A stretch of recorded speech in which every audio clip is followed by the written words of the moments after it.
Well, good morning, good morning, good morning, good morning, and good morning, everybody. Good morning, everybody. Welcome to another episode of The Morning Glow. Welcome to another episode of The Morning Glow. Got a great broadcast lineup. Okay, we got some little static going on here. Get rid of that static. There we go. Got a great broadcast lineup for you this morning. Got a great broadcast lineup for you this morning, as I hope we always do. Good morning, Mario. Good morning, I guess there's Hagoon. I butchered your name. I apologize. But the phone lines are open. All you have to do is give us a call 508-924-3521. 508-924-3521. Give us a call. We'd love to hear from you on this morning. What we're going to this is Way Out Wednesday. Now, let me explain what Way Out Wednesday is. Way Out Wednesday today, where we open up the phone lines and everything that you want to talk about, anything that you want to talk about is okay. There is Badger. Let me send Badger the invite. I got you. I see you. I see you over there, Badger. Um, Way Out Wednesday today that we open up the phone lines and we talk about whatever you want to talk about, and we talk about it in its entirety. We talk about it in its entirety. All you have to do is give us a call 508-924-3521. 508-924-3521. That's what we do right here on Wednesday. So we take off the gloves, man. We take off the gloves on Wednesday, and whatever you want to talk about, we talk about it. And we talk about it, like I said again, it is entered. We don't hold back anything. If you have a question, give us a question, and let's talk about it. Is it spiritual? Anything that's going on in and around your communities? You want to talk about it? Let's talk about it. Biden, President Biden was just here. He was just here in Georgia yesterday. Him and our Vice President Harris was here, and they talked about how history is going to reflect. History is going to reflect back on what we do right now.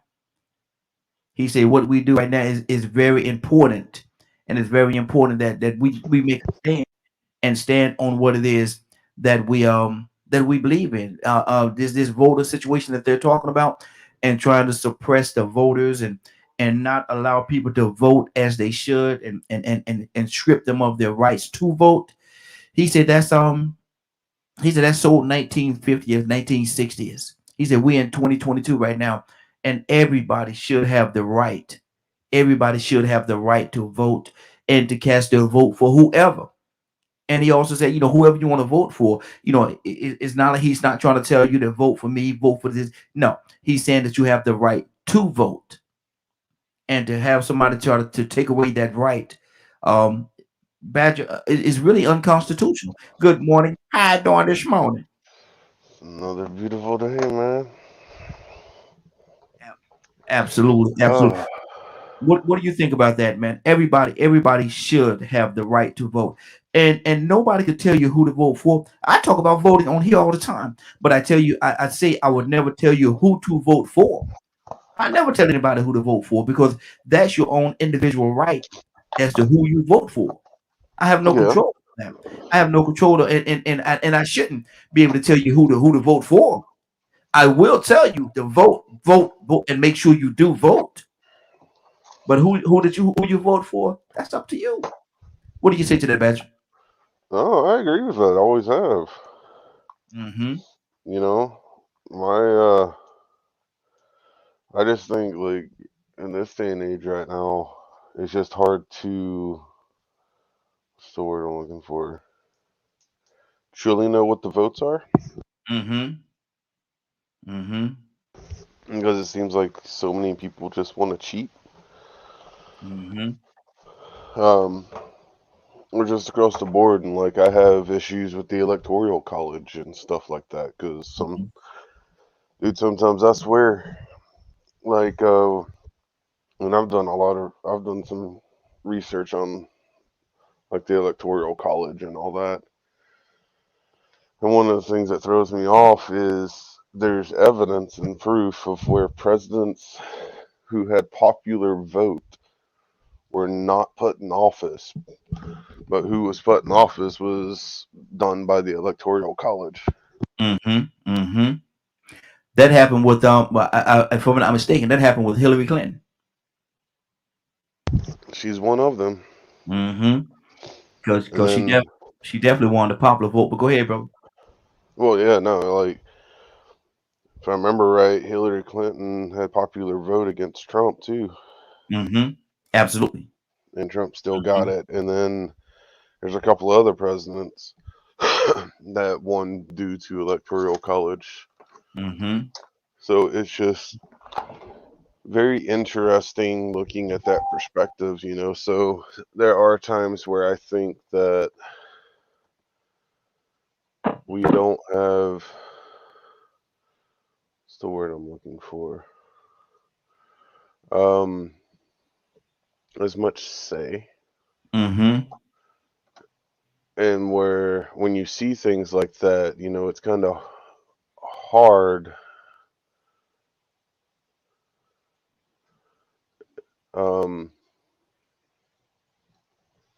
to feel like our vote actually matters. If that makes sense. It does. And I think that's a part of why some people and a lot of the younger people have in their minds that there's no need to vote because it's not going to matter anyway. And that's so far from the truth. That's so very To me, that's so very far from the truth because See, you have to vote and you have to let like you said, your voice be heard. Let your voice be heard. What happens after you vote, that's out of your hands. But that's not saying that you should not vote. Go out there and vote. well, like And that's when it go comes ahead. to the House and the Senate. You know, I'd like to see some new people in there. Mm-hmm. And there are some new people, you know, but Mm-hmm. sometimes I feel like depending on the state you live in, it's not really talked about a whole lot. So you kind of have to go like be active enough to actually hop on the websites and everything and figure out who is casting your vote Mm-hmm. up Mm-hmm. up there in the House and the Senate. You Exactly. know, and this Exactly. whole Republican versus Democrat versus liberal versus socialist or whatever. I'm to the point now. I don't care what they are as Mm-hmm. long as they're good for the whole at Yeah. this point. Mm-hmm. Exactly. Exactly. Captain Leonard, good morning. How you doing this morning? Good morning, Raheem, and the Morning Glow family. Man, we talking Morning. about Biden was just here, and he was saying that he was speaking. One of the main things that he spoke about was the suppression and people trying to suppress your vote and not allow you to vote as you should. And he said that he said, I'm not going to really tell you who to vote for. I can't tell you who to vote for, but I will tell you to vote. And this thing about suppressing the vote and them trying to curb the vote and manipulate the vote, pretty much what he was saying, is so 1950-ish. Leonard, what do you say to that? That's the truth. Mm-hmm. I mean, I don't know what people want, but that is the truth. Mm-hmm. And there, and he was referring to the fact that one, you need to be aware that there are people who are constantly at work to disenfranchise voters. Mm-hmm. Mm-hmm. That is the truth. We see it every election, especially with the previous president. Mm-hmm. Yes.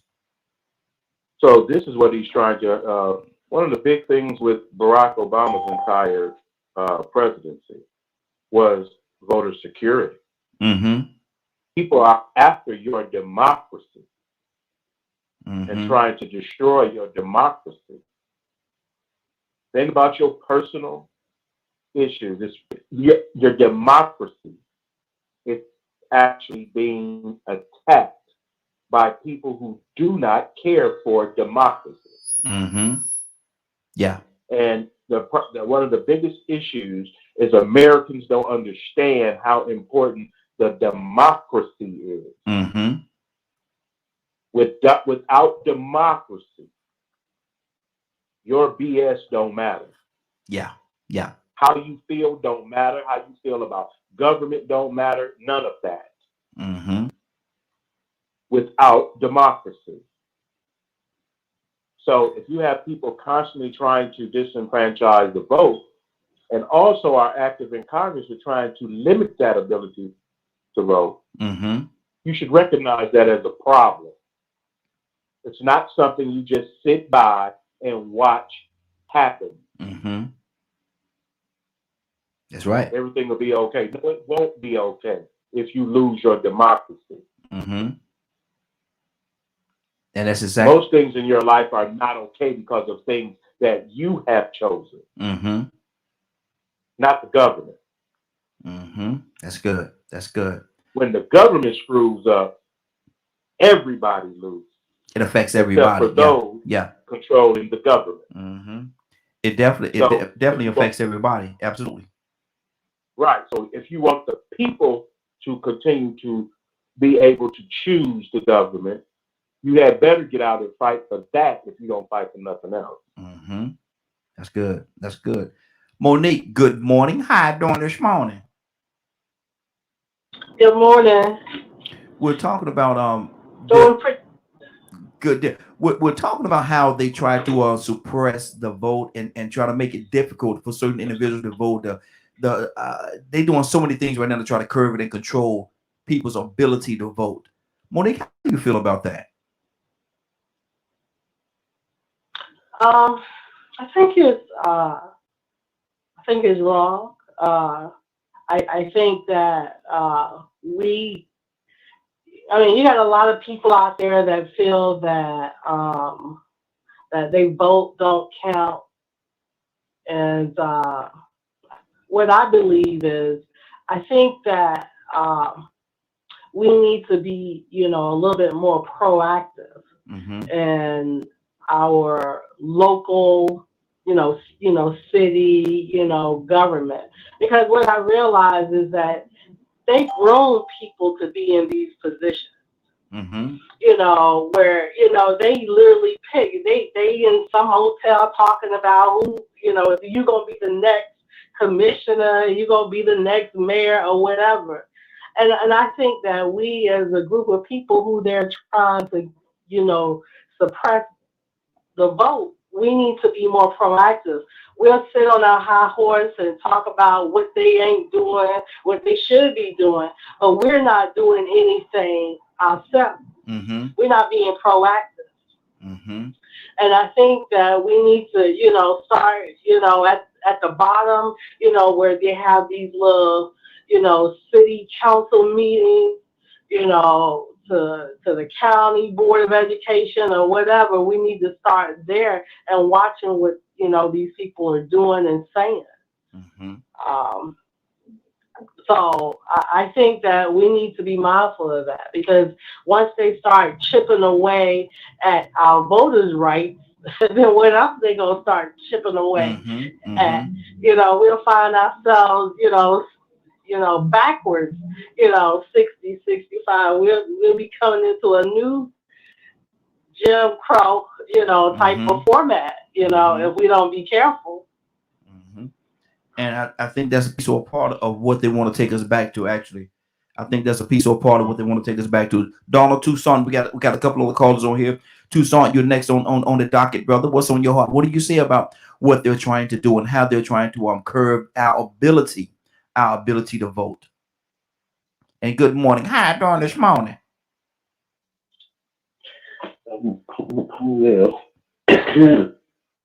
they've been doing that for years. Mm-hmm. We've been talking about it for years. Mm-hmm. Yeah, it's a cycle. And I think, when I say it's a cycle, I think we like to ride. Mm-hmm. Wow. It's an individual thing. I think got to the point that it's not a group thing. Mm-hmm. We're not going to get together. They get together, but and I say we. There is no we. Mm-hmm. There used to be a we. I don't even know how long it's been since it's been a we. Mm-hmm. But since it's an individual thing, you, your family, your kindreds, your circle, the people that you know,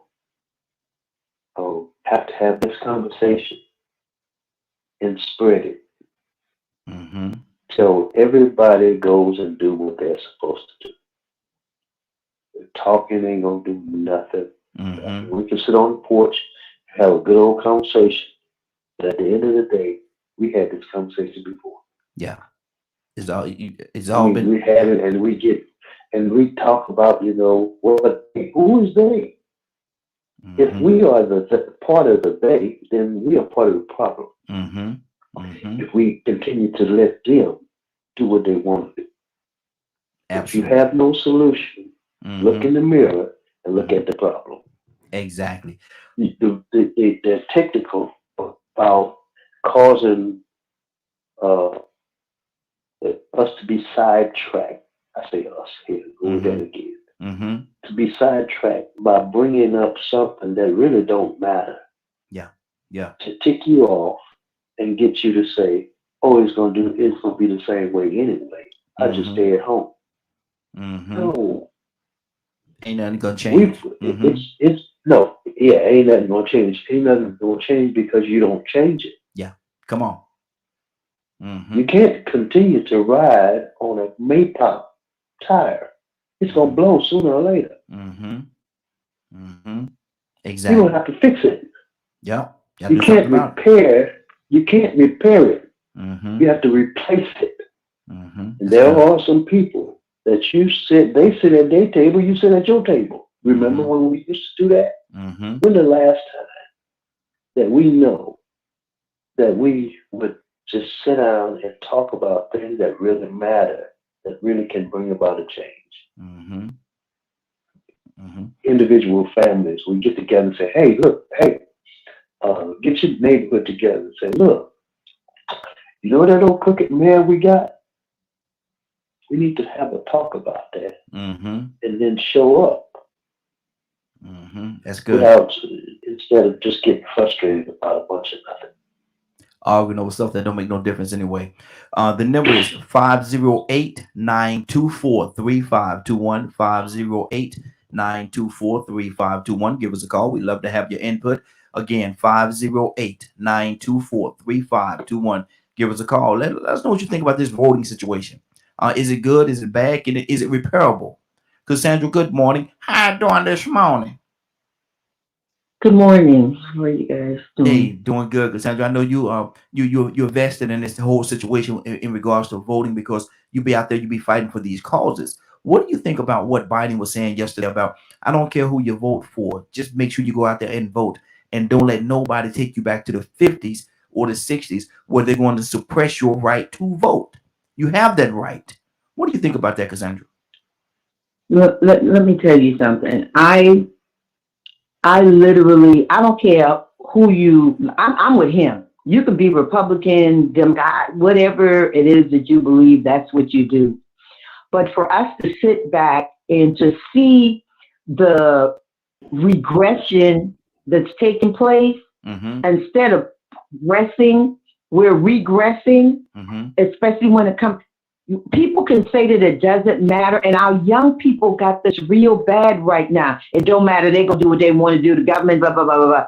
Listen, if we don't do something for this election, we are going to be up a creek Mm-hmm. without a paddle. Mm-hmm. Because if your boy decides that he going to put his hat back in the ring with all of these people that are still supporting him and supporting that conspiracy theory that the election was rigged and all of that crazy stuff, we are going to be in trouble. I don't know who the lady was that spoke right before Toussaint, but she was so correct in what she says. We have to start at the ground, hit Mhm. from the ground level, from the very ground level, go into the trenches even, and compel people to get out there and vote. Mm-hmm. Because if we don't, y'all think things are happening crazy right now and it look like we going backwards. We will take a full march back Mm-hmm.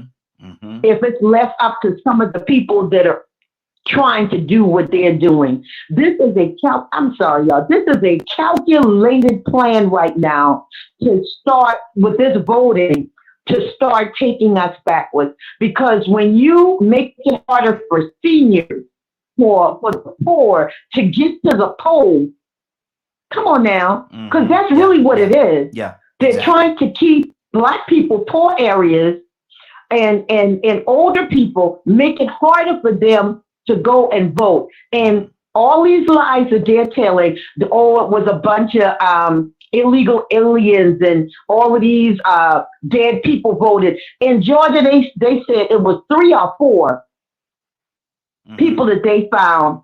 They said it was like 4,000, 5,000. Wow. All these lies, just to, come on now, that's what the Republican Party has been saying. It was 4,000 to 5,000 dead people that voted. They researched, it was like 3 or 4 people. That somebody, you're always going to have that little small margin. But I'm really saddened by this country in the turn that it's taking right now. Cassandra, let me ask you a question. And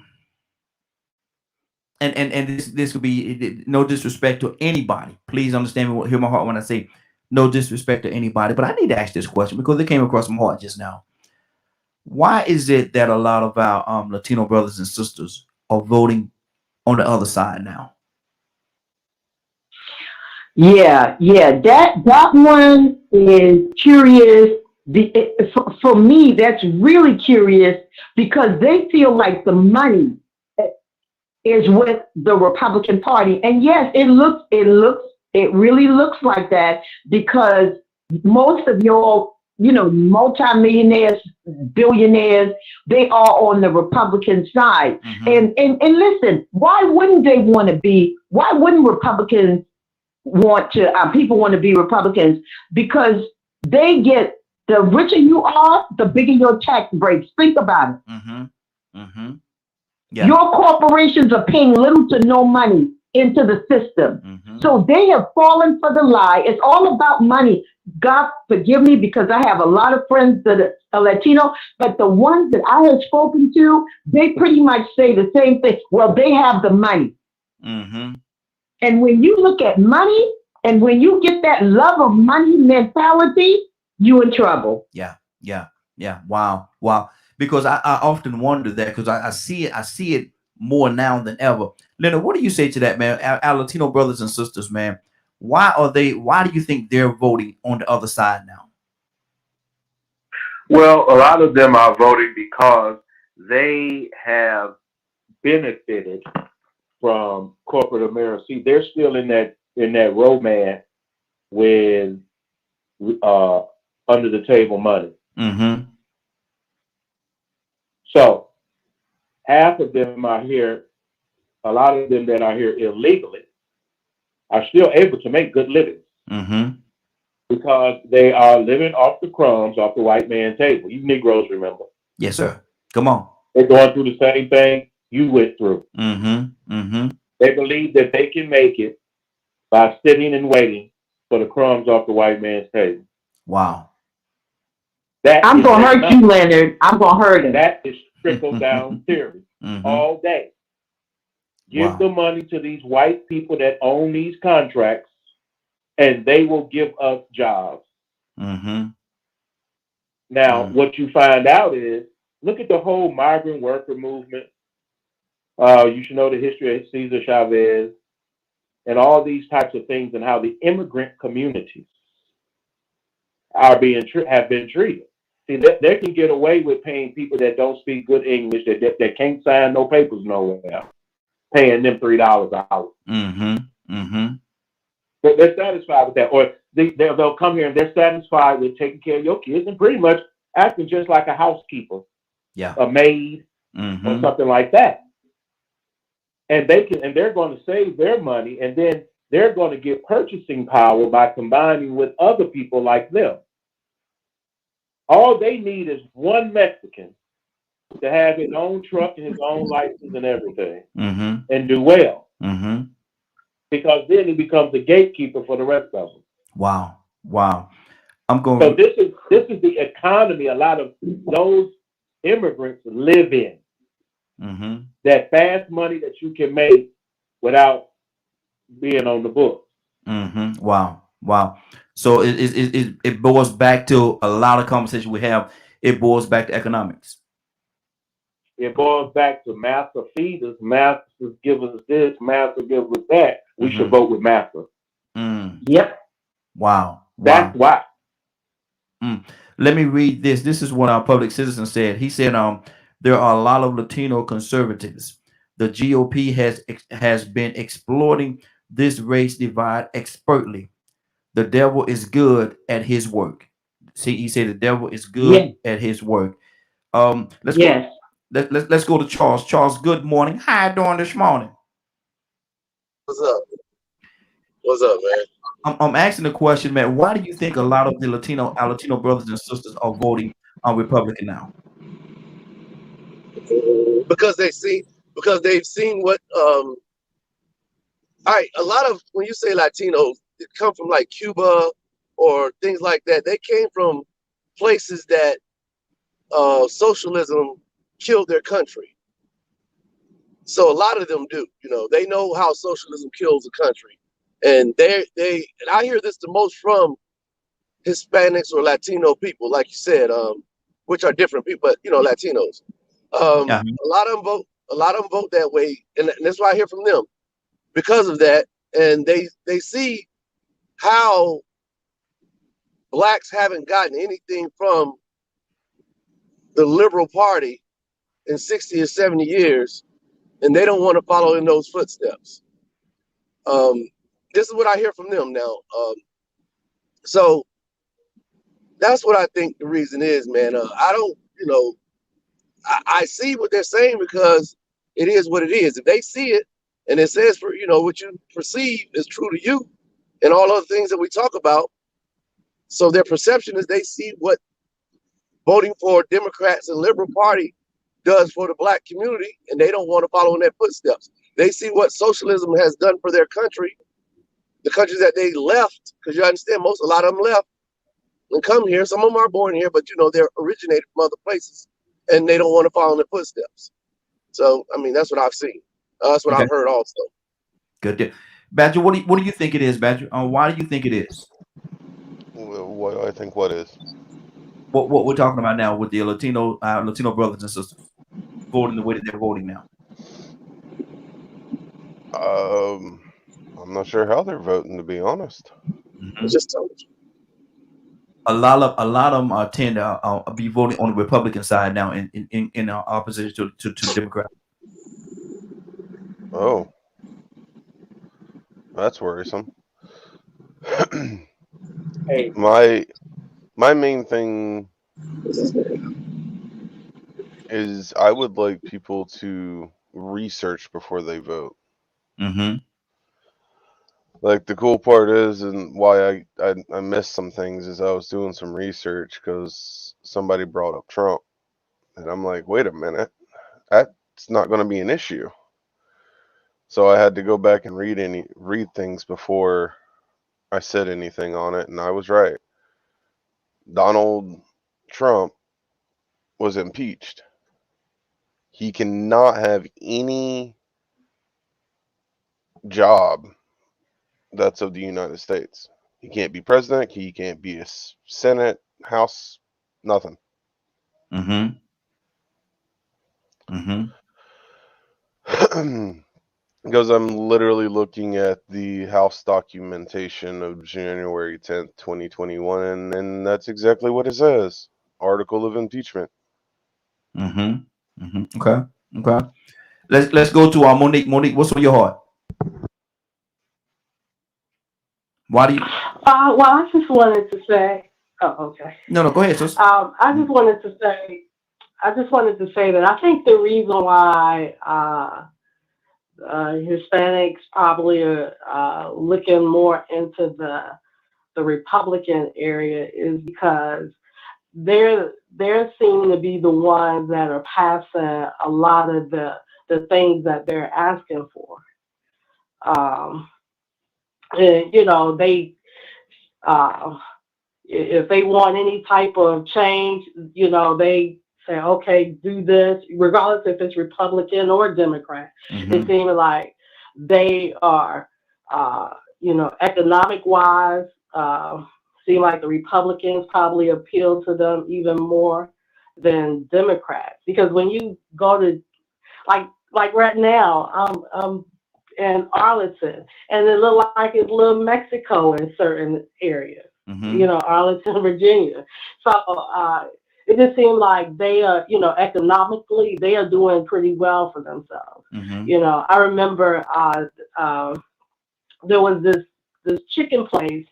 It was a Hispanic type chicken place, and it just opened up, and they had a line.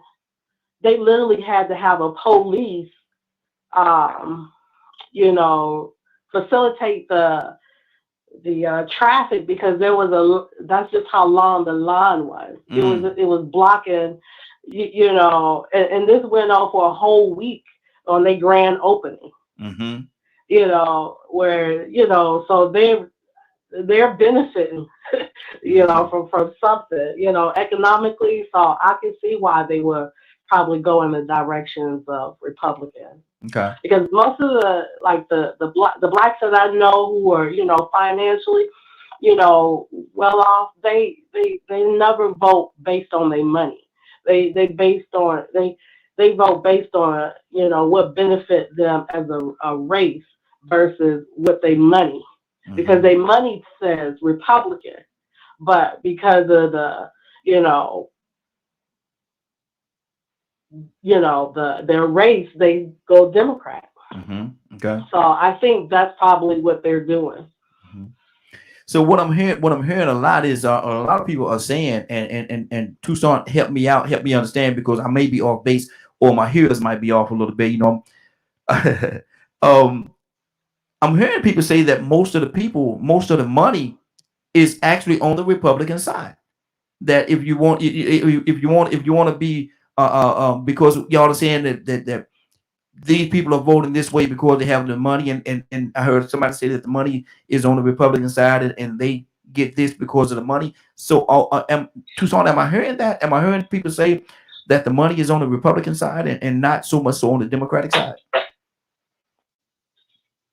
It sounds like it. Mm-hmm. It sounds like prosperity Mm-hmm. or you getting your own business or making the most money Mm-hmm. is on the Republican side. And I tell you, it seems when y'all was talking, it seems something's vibrating or echoing or something. Anyway,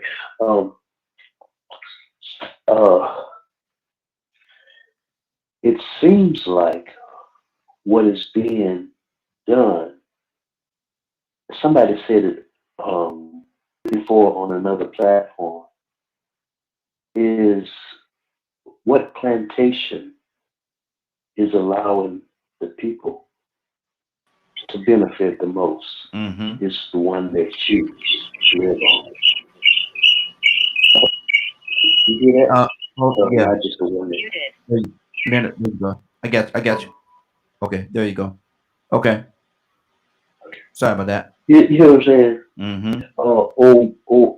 My master treat me nice mentality. Mm-hmm. And I know it's not just Latino, it's Negro. Mm. Ask them, they'll speak up. They'll tell you why. Ask them. Mm-hmm. And I'm not trying to be, we can open this conversation if you want to. I tell you. Yes, sir. I mean, want to open it up. Absolutely. Broaden it up. And I'm just, I don't like to be, I don't sidetrack anybody. I don't talk down to anybody. I don't talk up to anybody. I just like to talk to people. Mm-hmm. So if you want to have this conversation and make it rational, ask. Mm-hmm. I hope my brother don't mind me calling his name. I'm not going to call your name, but you're right here. Mm-hmm. Tell him. Mm-hmm. Everybody know what I'm talking about. Yeah. Yeah. Because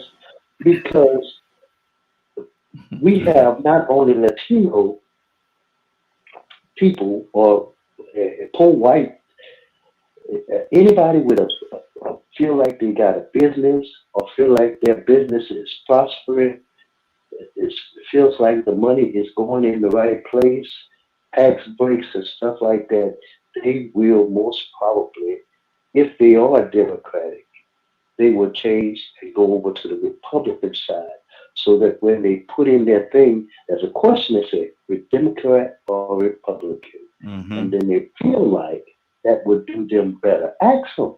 They'll tell you. Wow. Wow. And also, Raheem, it's not just, there's a lot of different things. And when you're looking at it and you're actually studying it, you see exactly what it is, to go along to get along. Mm-hmm. People, we got this saying, the good, bad guys don't win. Yes, they do. Yes, they do. Just like Negroes. Yep. I'm going to join them to seek favor from them. They will favor me if I'm with them. Mm-hmm. So even in neighborhoods and things like that of that nature, you see the same behavior. Anywhere that they can get a dime that they don't have to account for, think about it. Taxes. Mm-hmm. How does the corporations try to evade taxes and all these types of things? That's what these people are about. They don't want to pay what it costs in the system. Mm-hmm. So therefore, it's just like it was like a black market. It was just allowed. You could treat people who couldn't prove citizenship any way you wanted to treat them. And then when they advanced to the point where they got their money, like you say, if I'm from Cuba, I don't know nothing about the government taking care of me. I don't know nothing about nobody helping me. Yeah. They've always done it themselves. That's why they breaking the law to get here. Mm-hmm. Because one, they're barely surviving and their lives are in danger where there's a lot of them are coming from, where their governments are attacking them. And they know what those governments will do to them.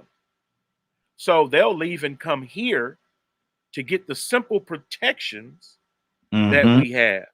Mm-hmm. They'll get ain't nobody just building new schools everywhere where they at trying to educate people. No, they want people in factories working for taskmasters. Mm-hmm. See, this is why they work with a lot of them work with their hands. Yeah. Yeah. See, if you got to go to school and you're doing some type of work where you have to get a degree and all these types of things, that is different. But if if you were not raised under democracy, you don't understand it. Mm-hmm. Yeah. You don't understand why it's important because you wasn't in the fight. Mm-hmm. You don't remember what it was like here before you came. Mm-hmm. So they're just coming to survive. And any way they can get cash without having to be accountable for it, that is what's going to happen. Just like with any other black market type of situation. Mm-hmm. Okay. It ain't about laws and everything. It's about how can I get my hands on the money to do what I need to do. That's all the way up the chain. Trickle down economics. Mm-hmm. And that's there's so many different layers there, man. That's the truth, but it's also the sadness of it all because everything is based on money, and everybody is governing themselves based on money or how much money individually they can get, and don't care nothing about this and society. There's just as many wealthy Democrats as there are wealthy Republicans. Mm-hmm. Mm-hmm. So the thing about wealth is wealth on both sides. Mm-hmm. One thing I love about a lot of the young black wealthy people is that they understand they have more than enough money because of where they came from. They got more than enough money. So they still vote on the side of social marginal benefits to help people who don't have. Yeah. Yeah. Republicans are not concerned and have never been concerned with the people who don't have anything. The sick, the disabled, they have never been on that side of the coin, really. So let me do this. We got a few people that on the phone lines. I know we got Curtis here, and we got someone from the 805 area code. I'm gonna come to you as well. Curtis, good morning. How you doing this morning? Morning, family. How y'all doing, man? Oh, doing well. Because we're talking about the voting and suppressing the voting, and people have said that a lot of times. What I'm hearing is it boils back down to the economics of it all, and that's one of the things why a lot of our Latino brothers and sisters. I asked the question: why is there a lot of our Latino brothers and sisters? Why are they voting on the Republican side now in opposition to the to the Democratic side? And I wanted to talk about that as well. We got quite a few people in here, man. So give me your heart on it. And 805 is actually public citizen. We got public citizen with us on lines. We're gonna come to him next. Curtis, what do you say to that, man? What's on your heart? Why do you think it is? Why do I think what? Why do you think? Let's deal with the part about our Latino brothers and sisters. Why are they voting Republican now? Well, one, they're voting. The Latino population is voting with their pockets and not their conscience. That's number one. Number two, I can't remember whose show it was on. It may have been Anderson Cooper, or it may have actually been Rachel Maddow, was talking about, you got to understand that certain segments in the Latino population is going through almost what they call totalitarian PTSD. Kind of ties into what Leonard was saying. They have been raised, they have been bred in cultures where the actual government was so tyrannical and so like a dictatorship, that they're paying attention to the things that this Republican Party is trying to do. So they're voting in terms of, okay, I don't want to upset the apple cart. Yeah, you know, that is fear. It's just like if you pay real close attention, right? Like in New York, right? The Latino populations in New York and New Jersey get more traffic violations and citations, just about, right, than anybody in the population, right? Well, also, if you look at their, you know how you gotta have, you know how like if you get a ticket, sometimes you get a fine. Yes. Everything is a fine. Okay. Well, economically, you know, I hate to say this, but economically it makes sense. You know why? Because you have a large immigrant population who, you know, is not going to show up to court and dispute what you done put on them. They're not going to dispute that, because the fear is, if I upset the apple cart, they might find out that I don't have my papers, or they might deport me and I got papers. You know, wow. Lastly, one of the biggest travesties of 2016, 2020, man, above everything else, man, is, I don't know if y'all remember this. Do y'all remember that 15-year-old Latino that was deported to Mexico? Yes, I do. That was born in America, had never been to Mexico in his life. Yes. Didn't even know who his family was, and they deported him down there, and then didn't want to let him back. Now imagine if that was one of y'all sons. Good deal. Good deal.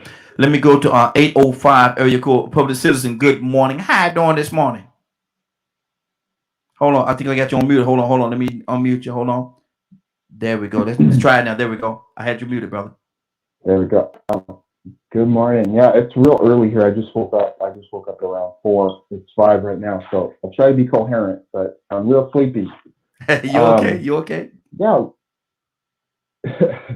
There's a lot of great points. I mean, I agree with what Kurt said and what Leonard said about, you know, don't want to upset the apple cart and all that. And, you know, there's a lot of, I'm half Mexican myself, but like culturally, I'm pretty white. So, but I do, you know, have a lot of Latino friends, and so I have some sort of connection to the community. I said earlier that racism played a big part of it, and I think so.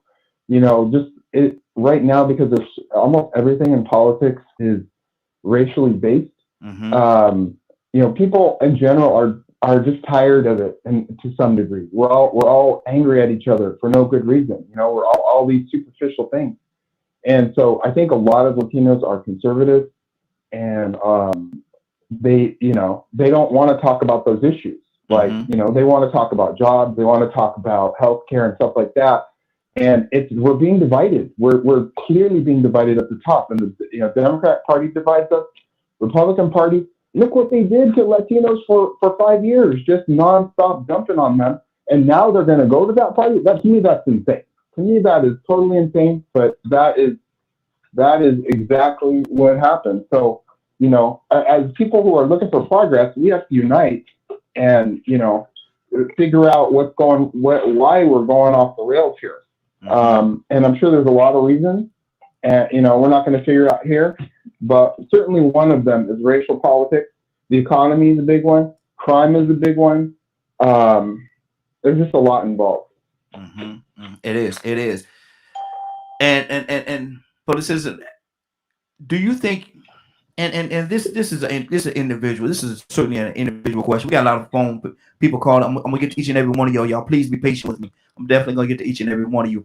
But do you think it's a good or a bad thing, or indifferent, why they're voting the way that they're voting right now? Because you said earlier, they was treated so badly, and now they're going to that party. Why do you think that is?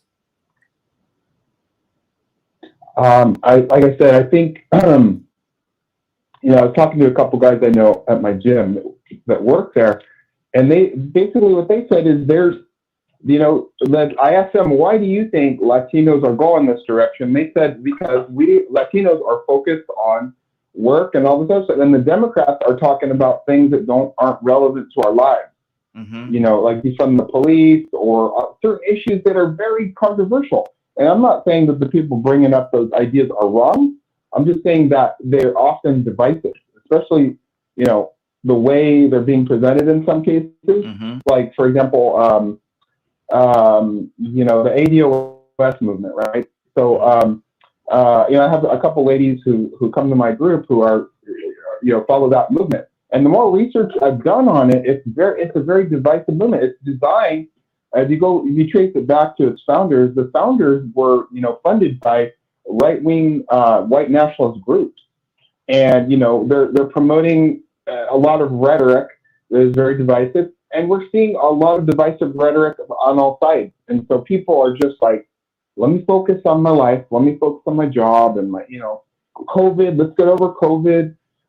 You know, all these, the economies, you know, we got some problem in the economy with inflation and all these other issues.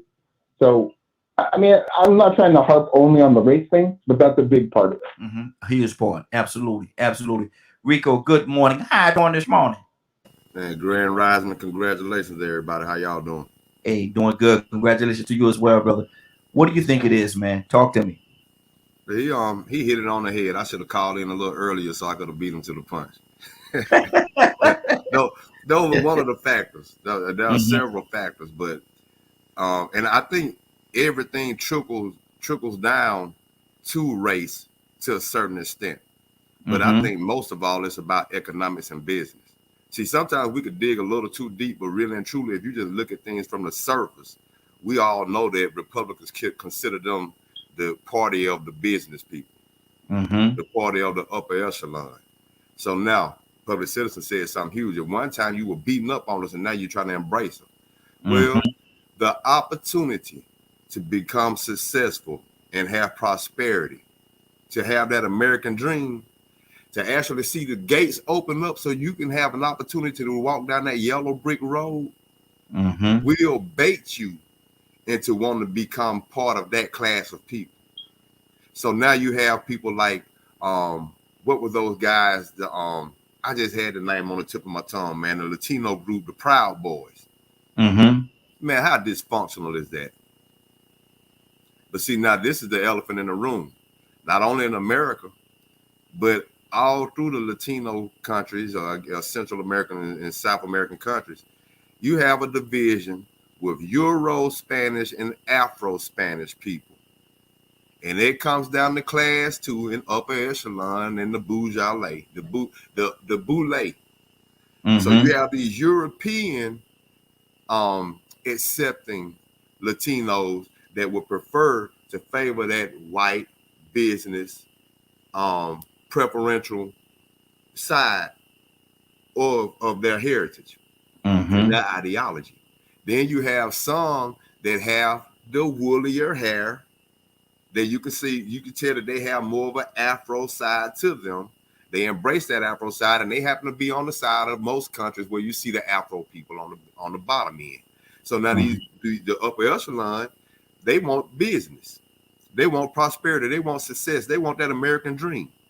So they take the bait of that American dream, the same bait that black plantation owner in South Carolina took, that made him overlook the situation he came from. See, he was once upon a time a slave. And then he went ahead and he accepted the business model. He accepted capitalism. He said, you know what, man, slavery is bad, but it's good business. And you know what? I made it out of it. The rest of them just didn't have a strong enough mind. Too bad for them.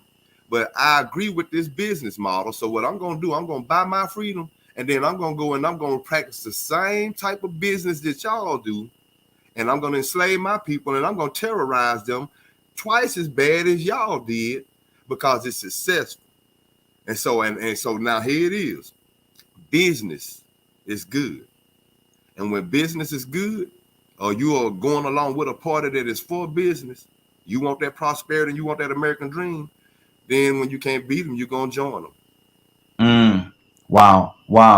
We got a few people on the phone lines. We're going to circle our way around. Everybody be patient with me. Because no, I'm sorry, Latoya with C. Good morning. How you doing this morning? Good morning. How are you doing? Hey, doing good. Sis, I need to hear your heart on this. Why do you think it is? Why do you think a lot of our Latino brothers and sisters has made that shift to voting on the Republican side? Well, listen, I don't know, right? Because for some reason we just got to have classes, right? But we like to move with what moves us the most. So whatever party that's going on, the Republican Party right now, I think they have a little bit more, like the last guy was saying, more realistic values that matter to me right here. Like, we're not talking about all that other stuff, what's going on right now. But at the end of the day, I feel like Tina Turner, I think we need another hero. Oh my gosh. Because both parties are not doing, they're not providing what we need as Americans. We don't have no place to go. We don't have nobody to choose, and we're forced to choose the best out of what we have.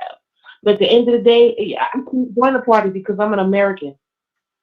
And I'm not going to join one side and leave the rest of the other Americans hanging because of a difference of opinion or views.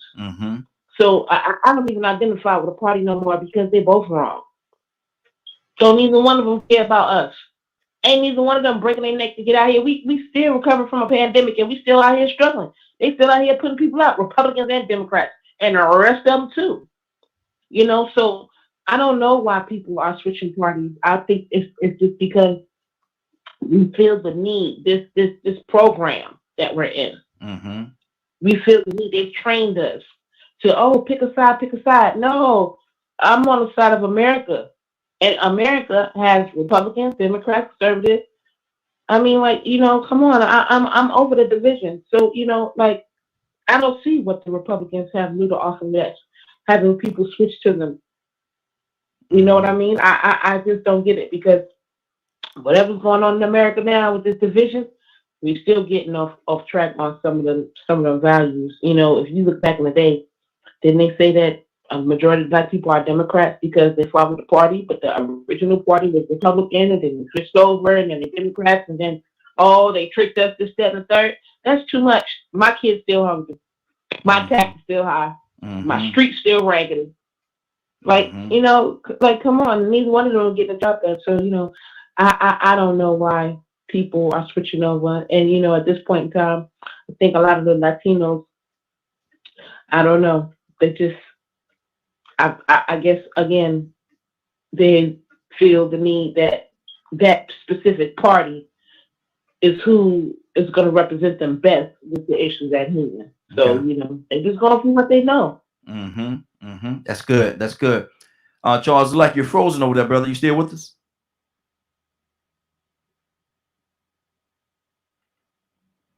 Oh yeah, we just lost him. Cassandra, what's on your heart, sis?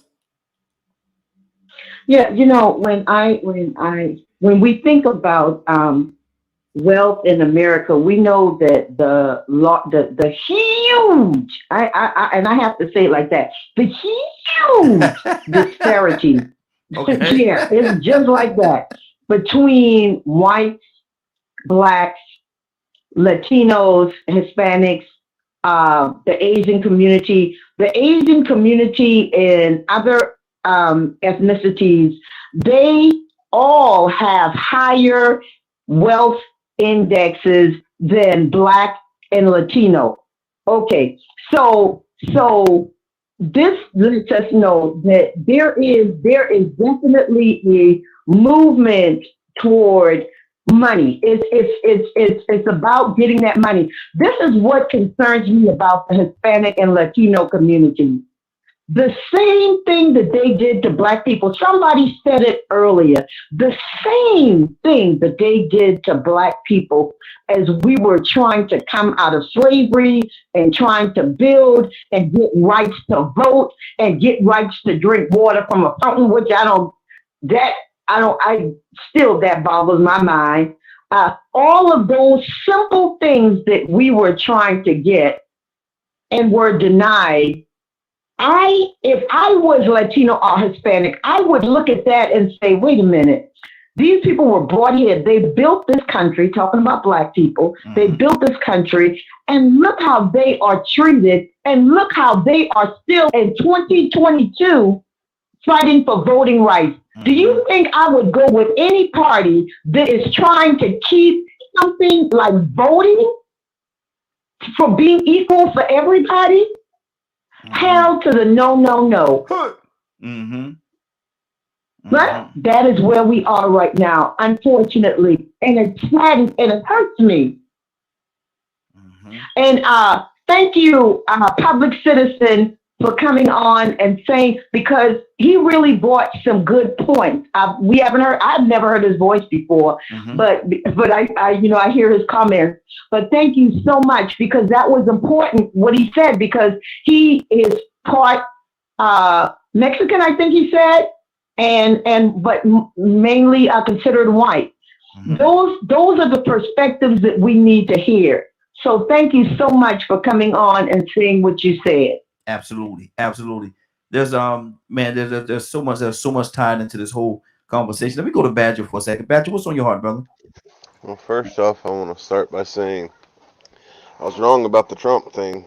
He was impeached, but the Senate wasn't able to acquit him to be able to never re-elect, unfortunately.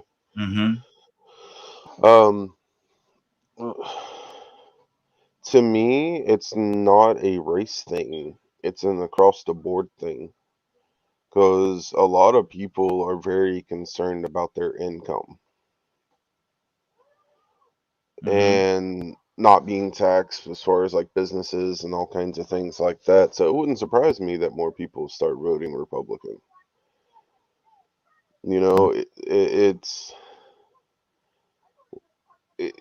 finding the balance in this current day and age of moral rights across the board for all people, as well as a way to be able to live. And you know, with the prices of everything is up right now. You know, every time minimum wage goes up, everything else goes up.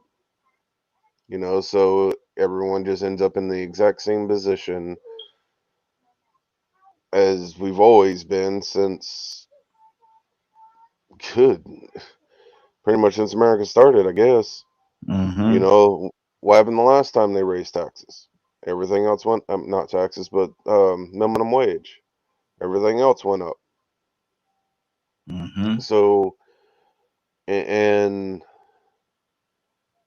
it's crazy to me when it comes to these kinds of things that it feels like a lot of people are so focused on selfish, self-centered, greedy mentalities that we're not coming together as a human race to try to, and I'm not talking about like socialist stuff. I mean, if you work harder than someone else, you should be getting paid more. Simple as that. Mm-hmm. You know, if I'm getting paid $25 for flipping a burger and the person standing next to me is just standing there not doing his job, he don't need that job because he ain't putting in the effort. Mm-hmm.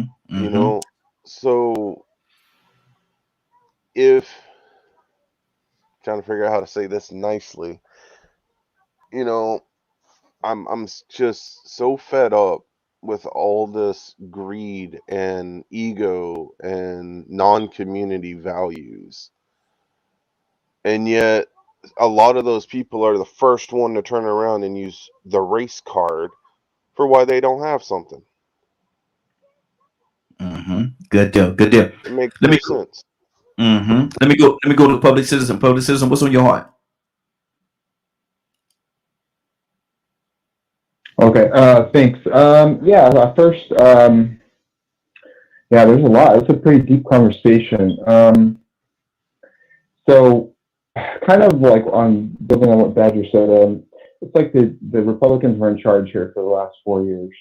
They, they did a lot of damage to the country, right? In a lot of ways, with COVID, with race relations, with the economy, a lot of different areas we've suffered, and now they're saying, okay, Democrats, you're in charge for a year, fix it.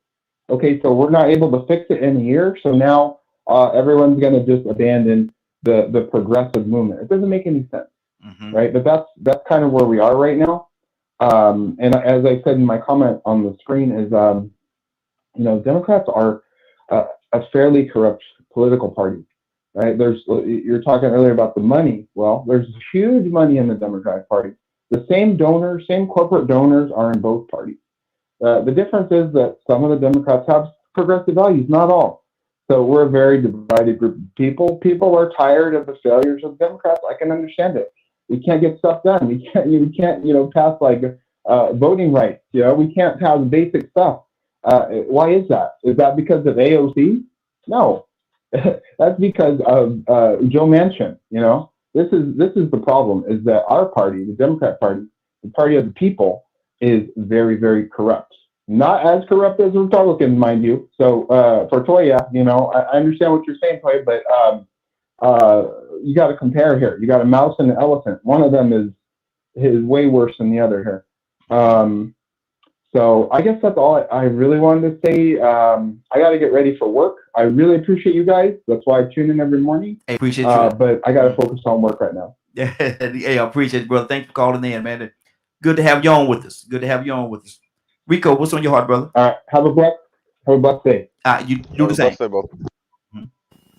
Yeah, it was awesome hearing from him, man, because he participates so much. It's like he's on the show, and then he's calling people by their name and everything, like he's been talking to us, man. That's what's up, man. It was awesome hearing from him.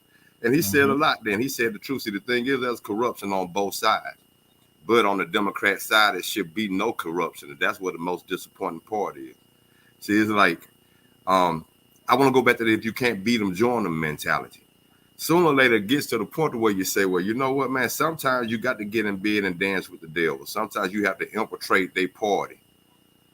Jump in on their party and see if you can influence or probably manipulate them like they've been manipulating people, But it is a lot more disappointing to come back and look at the Democratic Party and see that you have some of those same things going on.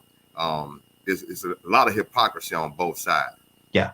So I think what it is you have one side that seems to be more successful at this cloak and dagger game that they play. And the Republican side seems to be more successful. So you have some just like with the Latinos, you have some black people that would rather play ball on that Republican side because they are looking at things from a business aspect and individual aspect, not from a group economic aspect. Because if they looked at it from a group aspect, then it would be hard for them to, I'm gonna say, align themselves with a party that fights minimum wage. You know, it would be hard for them to align themselves with a party that sees corporate America profiting and making records and bonuses. I remember when George Bush was president, man, and all the oil companies started making record profits, 800% profit. Didn't benefit us none. Actually, it came from us because we paid more for the gas, twice and 3 times as much at that time. And this was during the time that they were saying, well, you know what, if you don't vote the Republicans in, they're gonna start laying us off. But if you vote them in, they'll get tax cuts, and then that'll be more work for us. So it's almost always that propaganda and that manipulation that they play on the lower class of people to think that we have to benefit them because of trickle down economics. Curtis brings that up all the time, but it's a farce. It's a farce. So you know, we have to be mindful of that. I think the Latinos, after a few decades, they'll start drifting back to the Democratic Party, and then you're gonna have those few in Texas and in Florida that are very, I'm gonna say they have very much advantage and access to the upper echelon of wealth, and they're gonna stick to the Republican Party because they understood how it benefited them, and it was all about that individually. But as a group, sooner or later, you know, they would have to wake up like the black people will and understand that, man, we've been bamboozled. And this money system thing, we think money gonna make everything better. But after we get out of this class situation, even with the Proud Boys, sooner or later you're gonna start realizing that melanin is still a problem somewhere with some people, regardless of how much financial prosperity you have accomplished. Absolutely. And see, and that's the thing, when reality steps in, it's a shocker, bro. When that reality steps in, it's an absolute shocker. Curtis, what's on your heart, brother? Talk to me. Well, I mean, the points that I've heard, man, y'all got me blown up. Yeah. I'm glad he called in too, Rick, because it was nice to be able to put a voice, because he is a part of the show, man. He comments every show. Yeah, absolutely. He's a good brother, man. But I do want to say this. When you look at the real bread and butter, right? Booklets and butter. So first sergeant used to say to me, well, what is the bullets and butter, Kurt? Right?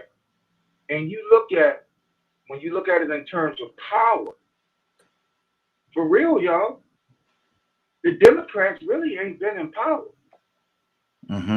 If you think about it, if you really evaluate it, Obama became president in 2008, correct? Yes.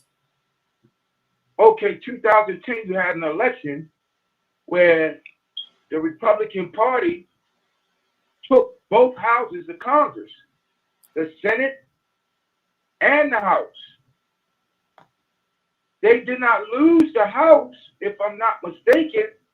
They did not lose the House until the election of 2016. Right? Yes. That's when Nancy Pelosi got the gavel back, 2016, right? But they still had control over the Senate. See, here's how I vote. And I'll vote. I can vote on an open ticket, Republican, Independent, or Democrat. But how I vote is I vote according to policy, man. You're telling me that a particular party has had a heavy level of power, but has not truly put out any form of legislation that is representative of the people. They ain't even tried to put it out. They've been promising us a medical policy, a medical bill since Obama. Matter of fact, to be honest with you, the last Republican to put out a medical bill or any kind of medical legislation, Medicare legislation, was George Bush. It was Bush, the F-tip. So you've been making these promises, but you ain't really came through for the people. What have you done that represents, what policies have you? I'm like Leonard on this one, because Leonard is a stickler for it. Look, what is your policy? What is your policy? Your policy states your mission. Mm-hmm. So, I mean, for me, man, honestly, if I look, yeah, we can say the lesser of two evils. We can call it anything we want to call it. But when I look at the policy, when I look at the attempt of passing policy, well, who get that stick? Who get that check in their box? Mm-hmm. Because I haven't seen where a particular party has attempted to pass any policy that was reflective and beneficial to the people as a whole. I haven't seen it. The tax policy was supposed to be a break to corporate America, so that corporate America, supposedly, corporate America would then put more jobs into the sector. Mm-hmm. Where that happened at? I'm just curious, man. Where it happened? And don't tell me in both parties' policy and legislation, the biggest thing that bothers me, and the one thing I hate to hear, is when people tout the unemployment numbers. Listen, you completely forgetting about the working poor. Most of us on this phone are working poor. If we lose a job today or tomorrow, there's a good chance we're going to struggle. So, man, you know where I'm at with this right here. Mm-hmm. I'm sorry, I cannot be reflective of that. And lastly, Raheem, you know what? To be honest with you, a lot of them are going that way. To add to your question or answer your question, in my opinion, a lot of them are going that way. I fear, bro. When that man did what he did with them kids and them children and them parents down on that border, man, I don't know if anybody took the time to think about it, but he put the fear of God in them people, man. Mm-hmm. He put the fear.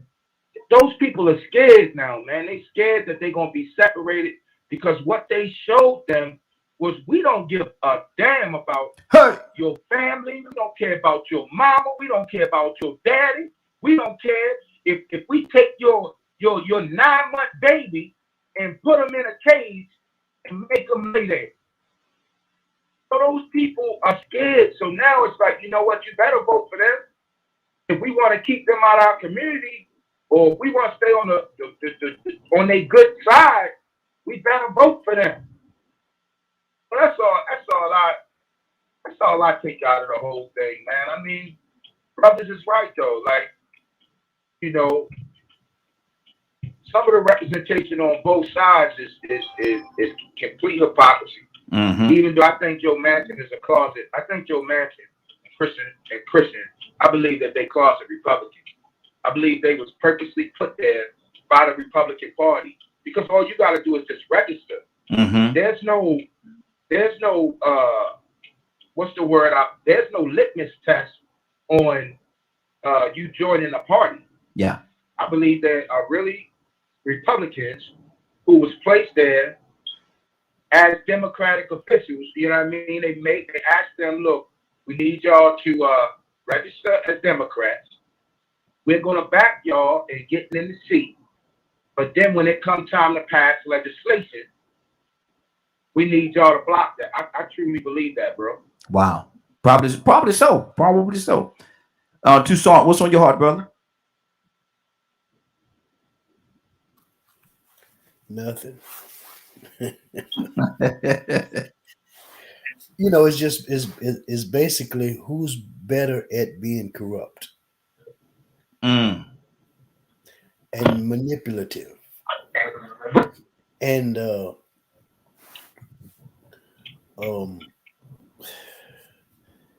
just me.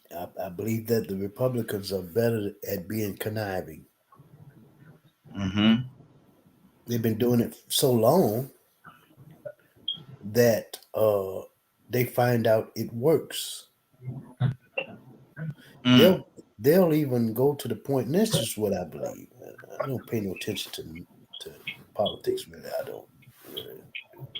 I don't do politics because I know people. You can put a person in a Democrat or Republican. If they're crooked, they're just crooked. Yeah. And we pay attention to the top level, but never the lower level. You know, the mayors and the chief of police, these representatives that we send up to Washington. We don't pay no attention to them, but they're the most corrupt because they go up there and they supposed to represent you. But you looking at the top and you say, oh, man, this is working for them. So if I go along to get along, oh, the enemy of my enemy, how they said it, is my friend type mentality. Yes. Yeah, is that it? Yes. So I think that one party is just a little bit more conniving and convincing, because you can tell a person that has a desire to get and gain anything you want, especially if they're selfish. If it's all about them and theirs, they're willing to do anything to get there. And if it looks like they're getting there for them, it don't matter. Yeah. Yeah. So you have a lot of people that are going in a direction that it looks like those people are getting what they most desire. Because, you know, there's a root of the matter. If it's about money, I can make it. I don't care about my neighbor. I don't care about my friends. I don't care about the rest of my family. If I can get it, it's on you to get it. That's not my problem. And we live in a selfish society that is get and gain. You know, I don't want you wrong for having a 9-to-5 job. You're wrong for going to work and working for somebody. You need your own. That's the mentality. I think that's growing more and more and more. But at the same time, just because you got a lawnmower service, you're not the rich. But you have that label because you don't have to punch in the clock to somebody else to try to tell them, you know, I'm just listening, but I know people, and people are selfish. Absolutely. And Absolutely. everybody want to be like the Joneses. And unfortunately, most of the Joneses, and I'm just saying, are Republicans. Wow. Wow. Toy, you want to tell you what's on your heart, sis?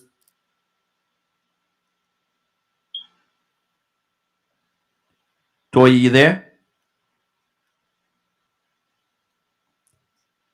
All right, Leonard, talk to me. The biggest issue in the room is, one, you know how I can be, because one of the things that I do with my organization and things like that. So look at strategies and agendas. And that's what people should be looking at, not your feelings. Come on. First of all, corruption is criminal activity. It's not just what you don't like or what you think is best. Corruption is criminal activity. You saying something is corrupt does not make it corrupt. So, going forward with that, when you find that you should be addressing corruption, corruption is not something that's just going to be and whatever. If you get in and you fight for people that are about the same agenda, then you don't have issues. Somehow you're under the impression that people are honest, and that is not true. So one, you have to look at why are we in the situation that we're in now. It's because the struggle constantly against one side that is for everyone and the other side which is not. You can't just sit there and say, "Oh, they so corrupt." Then what that make you? Come on. What that make you? Mm-hmm. The issue is because half of this country still supports that other side. Mm-hmm. They support it through the vote. Guess how Manchin got in office? The vote. Mm-hmm. That's right. Guess how anybody you hate got in office? The vote. Guess how the people you like got in office? The vote. Mm-hmm. That's why the vote is so important. You can't expect things to get better when half the country is still supporting that which keeps us from being our best. Mm-hmm. Come on, say it. So if you don't support the right side, you allow the wrong side to flourish. Mm-hmm. We have a revolving chair of leadership every 8 years. Then you just got this one fool. Everybody figured him out. So they didn't let him do another 4 years. But they tried. You understand? There are still people after a failed first term. We're going back to the polls to vote for the same failure. That's the issue. It's about voting. And anybody who does not believe that has no idea what it's like in a participative democracy. Mm-hmm. You can say what you want. I don't care how you feel. At the end of the game, the person with the most points wins. Yes, sir. If you ain't helping us score points, you ain't on our side. Mm-hmm. And people who, I will go so far as to say, is people who hate Democratic Party so much are the most selfish people in the world. Pull the policies and match the policies. You will find out that these policies benefit more of the population than these policies. Mm-hmm. You can't sit there in your own personal world and say it don't matter, because that makes you ignorant. Because that's ignorance. It does matter. How do you win a game if you don't score the most points? Exactly. I don't understand what's so hard about this concept, other than the fact that people with these emotional biases come up with every reason not to support one side or the other. Mm-hmm. The poorest people in the land, because they're hanging on to racism, won't go and cross and vote for Democrats because they've been raised to believe that the Democrats are for the blacks and the minorities. Mm-hmm. Well, if it's more blacks and more minorities here, guess who should be running this freaking country? Those people. And if you don't vote and you continue, it ain't just Manchin. Manchin came out because of his opposition to this particular bill. It is the fact that you have several members of Congress. You got to remember, we on a tightrope anyway as it comes to Congress. Mm-hmm. All it takes is 2 or 3 now to block legislation. God forbid some of Democrats, like Manchin, seems very suspect of supporting the Republican side. Everybody is not corrupt. Mm-hmm. I'm not going to let you call another person a sellout unless you tell me the specifics, because you calling them a sellout don't make them a sellout. That's right. It's what they did. It's what their behavior did. It's the evidence of the matter. So why you don't like Democrats has nothing to do with their policy. You don't like Democrats for another reason. And that reason is suspect. 508-924-3521. 508-924-3521. Give us a call if you have any input, you have any questions, concerns about what we're talking about today. Give us a call. We love to hear from you. Again, 508-924-3521. Phone lines are open. We have Charles back with us. Charles, what's on your heart, brother? I'm gonna listen for a minute, man. I got a couple of patients walking in. Okay, good deal. For a minute. Okay, Rico. Yeah, I agree with what he said. You know, and the thing is, along with the propaganda that they bite into, and then those other reasons, those I'm gonna say those, I don't want to call them unconscious, but those hidden reasons why they vote that way. Then you also have some that just pretty much aren't informed enough. You know, you have some that say the same thing that some of us say. Well, you know, Republicans freed the slaves. Some of them saying that, some of the Latinos saying that. Some people are using that just to justify because they don't want to admit, man, look, I'm just in this for myself. I don't care nothing about no race. I don't care nothing about no poverty. Poverty is the last thing on my mind. I'm doing good, and I'm looking out for me and my best interests. I don't want to be taxed. I want to keep as much as my money as possible because I earned it. And that's all I care about. I got one life to live, and after it's over with, I'm gone. So, you know, they don't want to admit that they're that selfish.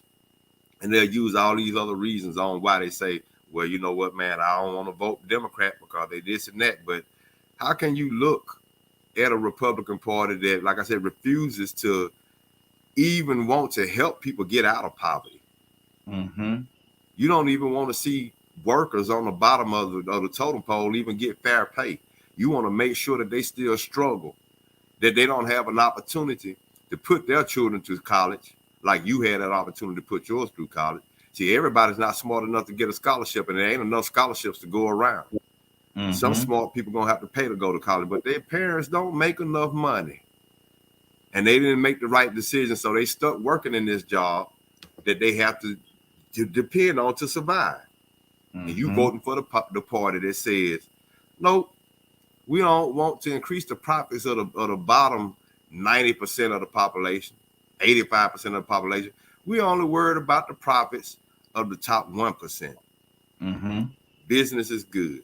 So, you know, I think somebody said earlier, everybody knows that the Republicans are the party of business. And when it comes to business, with some people, anything goes. Anything goes, even if it means trafficking other human beings. Wow. This thing I didn't know. This is way out Wednesday, and I'm a little thrown off, man, because I got my whole schedule got thrown off because we didn't do Real Men Being Men last night. My whole schedule got thrown off, so I'm sitting here, man, thinking that it's still Tuesday and we're doing Real Men Being Men tonight. But man, that's a whole nother story. Also, but, can I add, Raheem, something? Absolutely. People don't understand that there is a coalition of autocratic leaders on the global front that would love to see Donald Trump as president. You know why? Because Donald Trump would sit there and say, "You want the Ukraine? Sure. Give me this. I'll give you the Ukraine. I won't get in the way, Russia, but you're gonna have to slide me a little something." People want the autocratic rulers around this world that believe in dictatorships. They want America to be the same that way.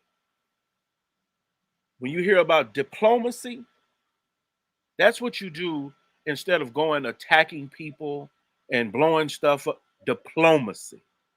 Let's talk about how we can work for the best of everyone involved. Take that from the top to the bottom. Some of y'all can't get along in a city council meeting for the same reason. City councils already posing against leadership. That blocks progress. But no one wants to sit and explain why, because just like Rico said, if they did, they would expose their selfishness and greed. If I got $1 million, why would I be still trying to step on the head of the person with $10? Why? Because you want that, you got to get that penny in tax, you know? You know what I'm saying? I don't mind paying taxes because it's part of being here. It's part of helping other people. So that's why I'm a big proponent of taxes, because I know what taxes do. And then you got this whole economic system based around race that people believe is going to be so great. If just black people do business with black people, you don't have a big enough, you can't support a black economy. You can't.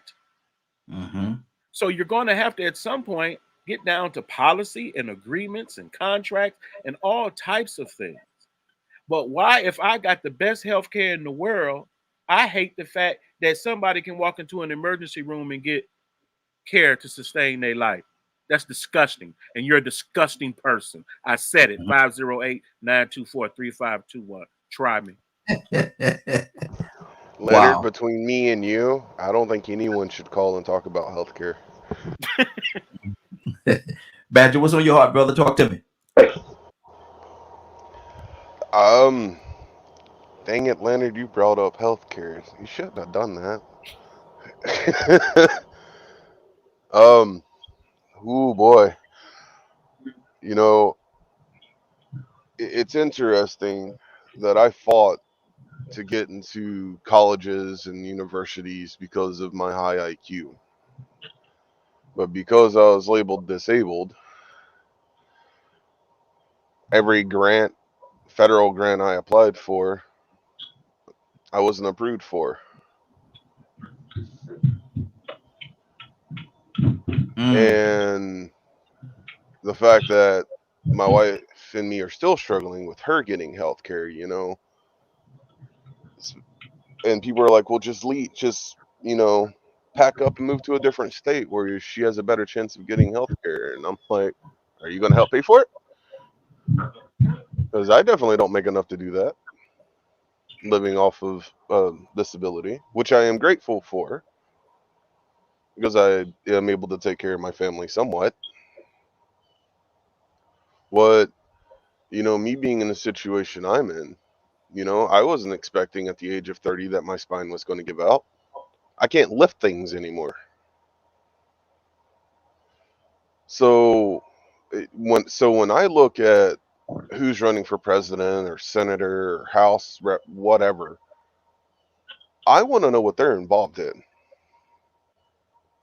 You know, are they for raising up gas prices and everything else as minimum wage is going up? Because, oh, that means I'm going to be taking more money from the American people because the prices of everything's going up. So the cost of living is going up because minimum wage went up because the businessmen don't want to lose a couple of bucks for the first couple of years while minimum wage is up, which therefore would give people more money to spend on more things. Which in the long run would earn them the same, if not more, because people have more money to spend. Wow. Charles, are you back with us?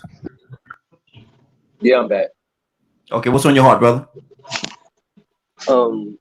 I was still talking about Latinos, right? Yes. Now, no, we are pretty open right now. We're pretty open. What's on your heart? All right. I've been hearing comments, man, and some things that people were saying about Latinos that people being like they're not informed and things like that. I think those people who are voting against the Democrats don't want a bigger government. They vote for what they believe in and how they can help their community because it takes money to help your community. I don't care how you feel about anything or your feelings and this and that. Even in the Bible, you know, God said, give Caesar what's due to him. We're just talking about tax. So it takes money. It takes money to lobby. It takes money to run businesses. It takes money to make differences. You can't feed a person that's poor on the streets with just how you feel. You got to get money to do that. So I think those people are looking at a smaller government because they've probably been around big governments that were no good. And I don't know, I don't understand why to this day Black people trust the government like we do. If it's the same government that made it legal to enslave Blacks back in the days, we still trust the government to give them more power. I don't understand it. If you feel, or your feelings, and it's always about feelings, that the government is here to help you, then you got another thing coming, man. They're not here to help. You help yourself, and then you help others when you get out the rut that you're in. You can only help yourself, or you can only help others when you get out the rut that you're in. It's hard for a poor man to help a poor man. It was hard. We can lobby. I mean, we can walk around and march and all that type of stuff, but it's just hard for a poor man to help a poor man. It takes us to go out and when I heard, dude, what I think Leonard said about paying taxes. If you want to pay taxes, man, that's up to you, man. You pay as many taxes as you want to. You can pay my taxes. I don't want to pay taxes because I don't trust this government. I'd rather keep my money and help the people around me that I can help myself. Because if I can help people myself with my money without giving it to the government, that's better for me. Because I don't trust the people in the government to spend the money right. They got $1 million mansions. You get what I'm saying? Well, we want to pay them taxes. And they work in the government for life. I don't trust them like that. I don't understand why y'all trust them like that. I don't get it.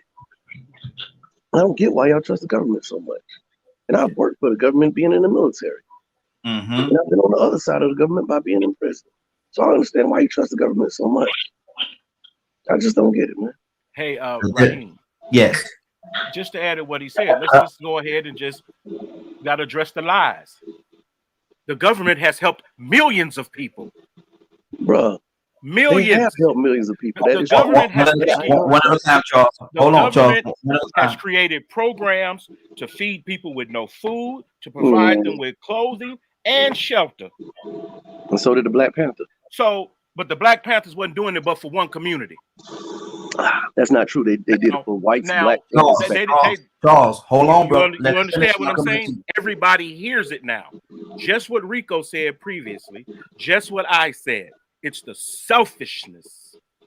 Well, it is what it is. Because say, for instance, if me and you, if I got this and you got that, but we can't make a meal, if we put them together, we can make a meal. You understand what I'm saying? What is this notion that the government ain't never helped nobody? I didn't say that. I didn't say never.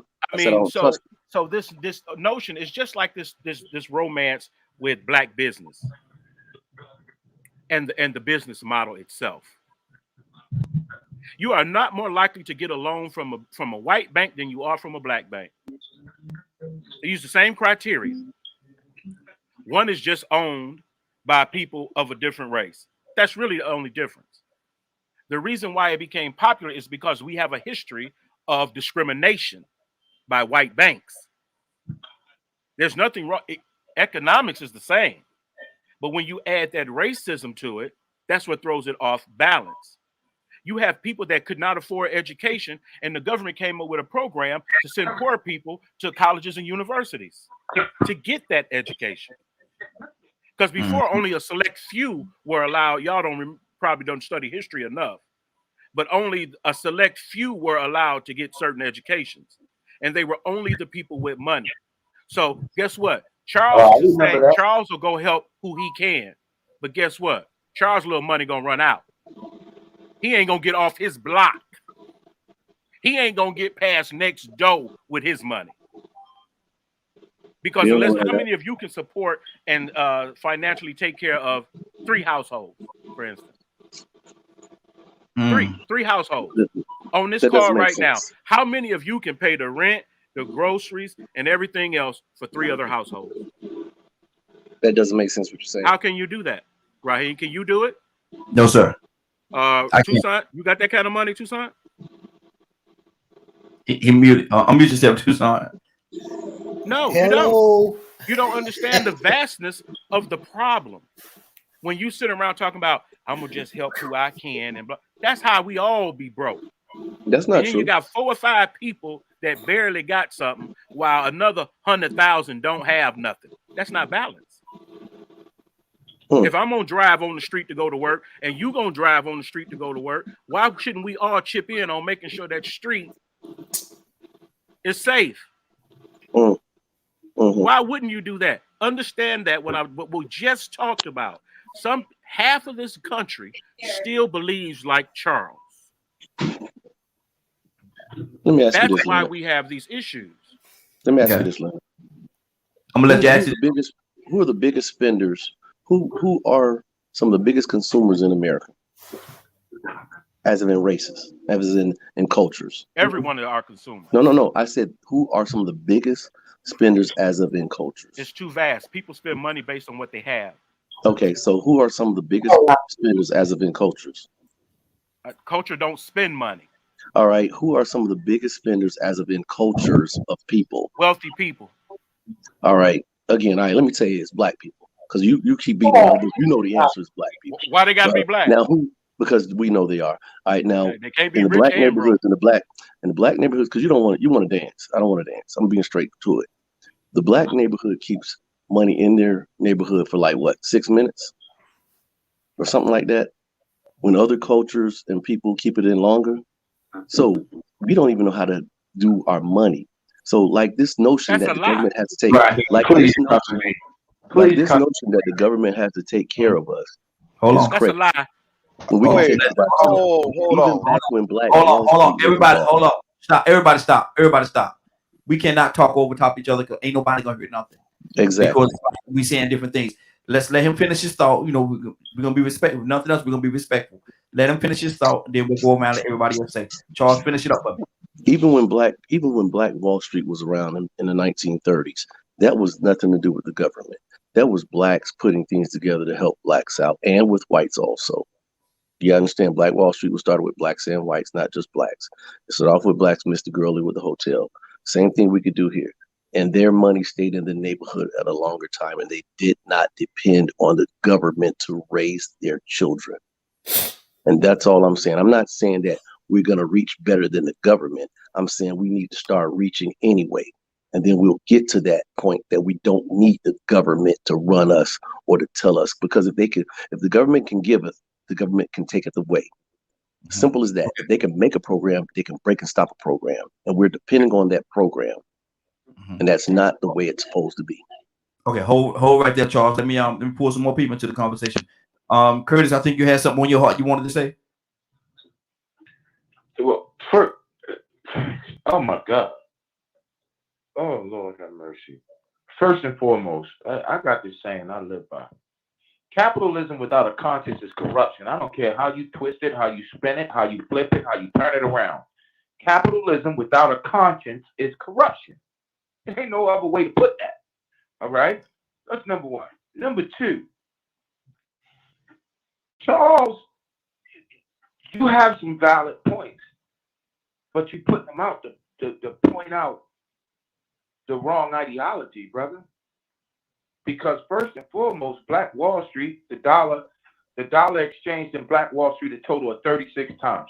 The only population to even come close to it was the Jewish population, who has only figured out how to make that dollar matriculate 18 times. Secondly, Black Wall Street was primarily started by Negroes. I don't know where you got that information about our Caucasian American brothers helping. They didn't help. They destroyed it. They wasn't even in the city. The only ones that lived in the city is the poor, downtrodden whites that was not given the privilege of having what they considered money. So they made them live in these inner city what they thought was ghettos. My God. The whites destroyed Black Wall Street, just like they destroyed a small town by the name of Idlewild, Michigan. Mm-hmm. See, we want to talk half truths, and that's the problem. That is the problem. If you're gonna state it, brother, I don't have no problem listening to you. I don't even have no problem backing you on it. But if you're gonna state it correctly. State it full tilt. Don't state half of it to prove a point. Now we got some work to do. Yeah, we do. But brother, when you gonna state history as a grounds for your facts, brother, be on point. Be on point. You just said you don't trust the government, but you're an avid supporter of the Republican Party. So I need to know which one it is. When you talk about what the government has done, let's just be real. The government ain't been kind to nobody. For real. But I'm not going to sit here and say that the government has not done things to help folks. The government put a bunch of people through college when folks was illiterate. The government built the highway system. Every business that has really accomplished and has become Fortune 500 companies, how do you think that was achieved? Oh, by the way, they got federal government contracts. That's how they became Fortune 500 companies. Mm-hmm. You want to know what pushed? I'll give you a prime example. We got one right here. So I'm going to give you a fact. You know what pushed Under Armour over the top? You want to know what pushed Under Armour over the top? Is the federal government, through one of their agencies called NASA, gave Under Armour a contract to, guess what? Design and manufacture the new spacesuit. So that took Under Armour stock over the top. Okay, Amazon. Yeah, he started in a garage. But what they don't tell you is how Amazon has gotten money in governmental contracts. That's what took him over the top. Zoom, same thing. All of these Fortune 500 companies have gotten these governmental contracts. Now here's the problem. The problem is when one party is in charge, those contracts only go to the high-end companies. There's one party that believes in trickle-down economics, which I know you know don't work. So now, wrap it up as for me, a Curtis. human being, I'm great. Wrap it up right now, Raheem. As a human being, if I'm looking at two people and I got one telling me, hey, if you do this, you'll be wealthy. And I got another one telling me, hey, man, I'm telling you, you ain't going to see that money. But I tried what the one telling me that I'm going to be wealthy. And I tried and I tried and I tried for 40 years. But yet I ain't never seen the economics trickle down to my level. Do you not think I'm going to be like, oh, we can't do that no more. We can't get on that boat no more. Come on, man. I respect what you're saying. And you're right with the black dollar. You're right. Back in 2010, we controlled $1.8 billion of the spending in America. You're absolutely right. But that ideology that two poor people can't help each other, that is brackanackle bull crap. Two poor people is the greatest help to each other. How you think Amazon came about? How you think Apple came about? How you think Microsoft came about? Them boys was poor. They was in a garage. Good deal. Good deal. Let me keep it going. That's all I got to say, brother. That's all I got to say, man. I got you. Cassandra, what's on your heart? We got a couple of people on the phone lines. I'm coming to each and every one of you in a second as well, Cassandra. Then I'm gonna come to Rico. Then I'm gonna circle around again. Cassandra, what's on your heart? Yeah, you know, it actually hurts me to hear someone say that the government doesn't. But and I think Badger did some research once, and he mentioned we still need to see what are the programs that your Republican Party has put in place to help poor people, seniors, just the health plans for everybody in the country. Can you just state, if you could state some of the plans that the Republican Party has in place right now that they are pushing to help poor people and underprivileged people and sick people and senior people? If the brother could do that, I'm all in with him. Whatever he say, I'm good. But I have not seen, I've seen them block every program that anybody put out that would help somebody. I've seen them shoot it down or hold it up or say we ain't gonna pass it, it's too much money, whatever they want to say. But it's to help some damn body. It's to help somebody. Donald? That's what I want. I want a government that will help somebody, and Republicans don't. Man, I'm done. Toussaint, boy, this is a good one today. Toussaint, what's on your heart, brother? I don't know if something's going on with my internet, so I'm gonna keep going. Tell me if I'm missing or skipping or what. No, you good. You good. I'm good. Good. See, one thing about it is every man's truth is his own. And I'm listening. And I believe that the truth that is being put out is believed. And that's part of the problem. Especially if it's a me, my, and I mentality. I'm not worried about you. Yeah. I don't care if you starve to death only if I can get mine, I'm good. And see, this society, a person that knows well or has proven to do well at manipulating people, can continue the process and then get you to join in with them. Hey, that's the way that the world works. I will never. I try not to ever throw rocks and hide my hand. I kind of like this because this shows that divide and conquer works.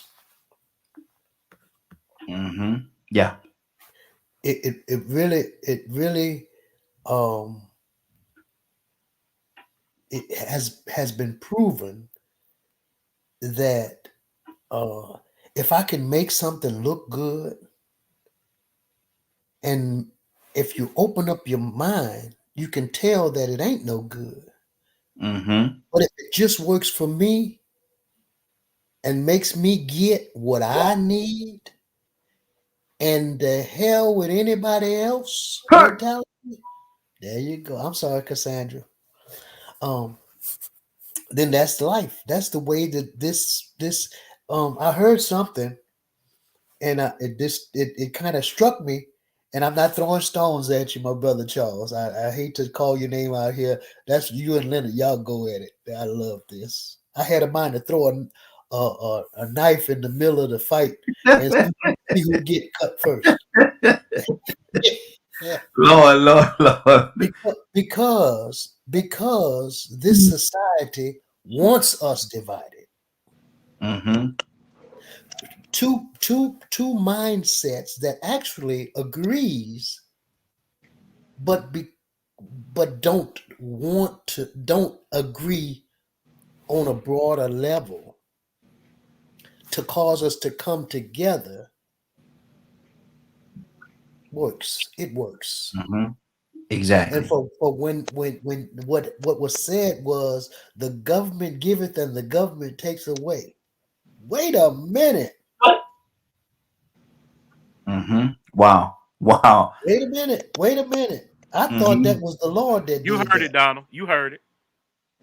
So what I'm hearing is that the government is taking the place of the only one that can give and take away.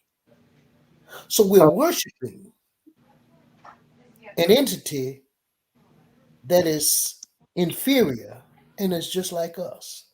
Amen. And so we are just where we need to be self-destructive. Now Wow. y'all go right ahead. We got a lot of people that I have to touch, man. We got we got some time. So everybody, please be patient. We'll make my way around to everybody. Toya, you with a T, she's been waiting for a minute as well. Toya, you back with us? I am. What's on your heart, sis? Yeah, well, Donald does have a point. It is the Lord that gives and taketh away, right? But I gotta say something about the comment that Charles made about the government, right? And I think sometimes we don't see the other side of the coin because we're not there. And there are some people who are in some bad ways right now that's going to feel this way about the government. And I'm going to give you some examples. I know a mother who got in trouble some years ago, but due to her felony, she still can't provide proper housing for her child. She doesn't do that life no more. But her past, the government allow her being a felon, restrict her from getting something simple as housing. I know retired veterans that are homeless. They need help, and the government is not doing anything for them. I know people in certain scenarios that feel the same way about the government, and I can't take that truth from them, right? And then we'll use, for example, the South, right? Sometimes in the South, we get caught up in racial issues that they don't in the North. And people in the North cannot knock the fact that it's still racism going down there despite what they're going through. But we still got this feeling about the South because you come on vacation, leave on probation. I mean, it's a truth to some, and that truth may not reach all. So I understand because different people come from different worlds, and it's very United States. There are multiple times I've applied for certain programs that the government said that they had because I was in a bad position that I couldn't get, never got.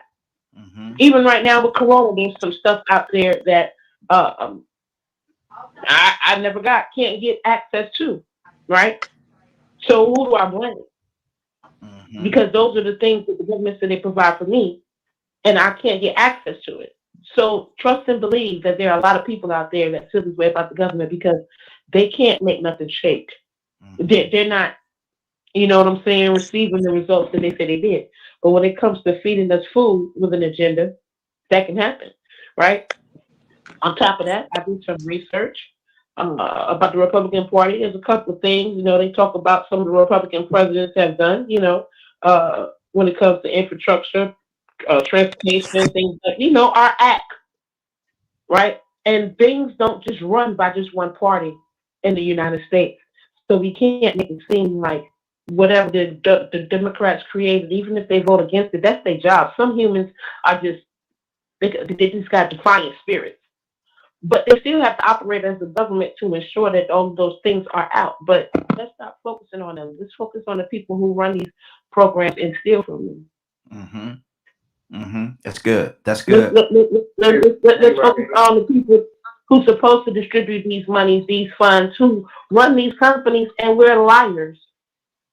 And we don't do the right things with this grant money that comes through, and we get loans and monies for businesses and companies. We are not part of the government. We're not being held by constitutional amendment or constitutional oath to protect people. We're the same little raggedy humans walking around talking about what the government ain't doing, ripping off our own people. So let's not make it seem like people who work for the government are not humans. We are humans.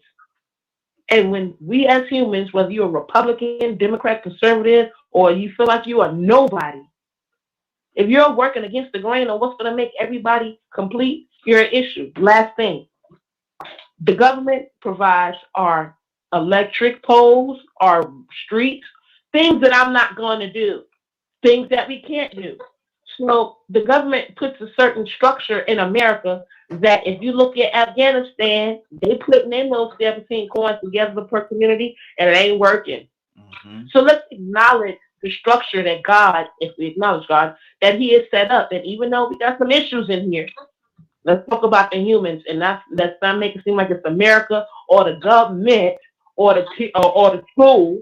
Let's talk about the individuals that are not doing the right thing. Exactly. That's good. Now, yes. Can I help this out real quick? Go ahead. Real quick, Kirk. I got a lot of people to touch, brother.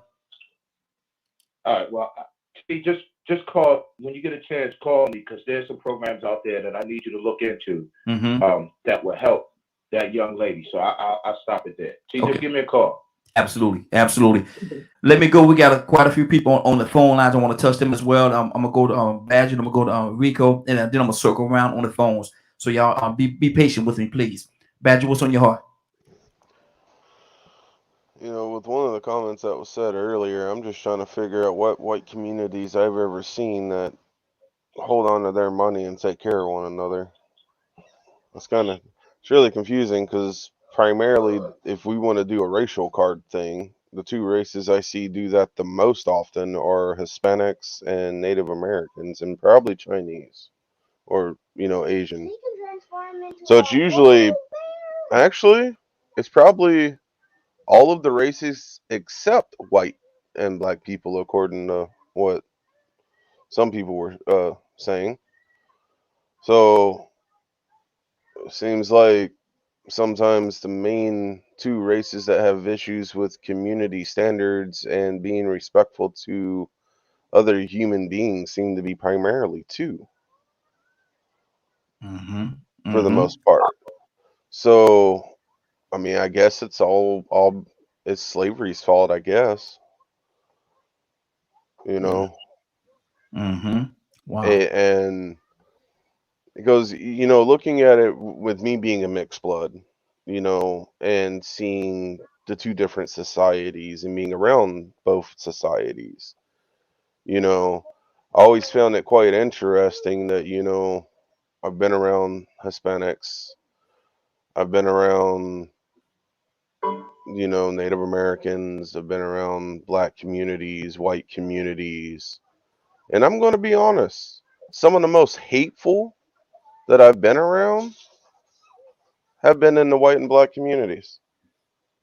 Now, as far as this government stuff goes, I'm thankful and feel blessed to have some kind of income with the physical and mental issues I struggle with every day.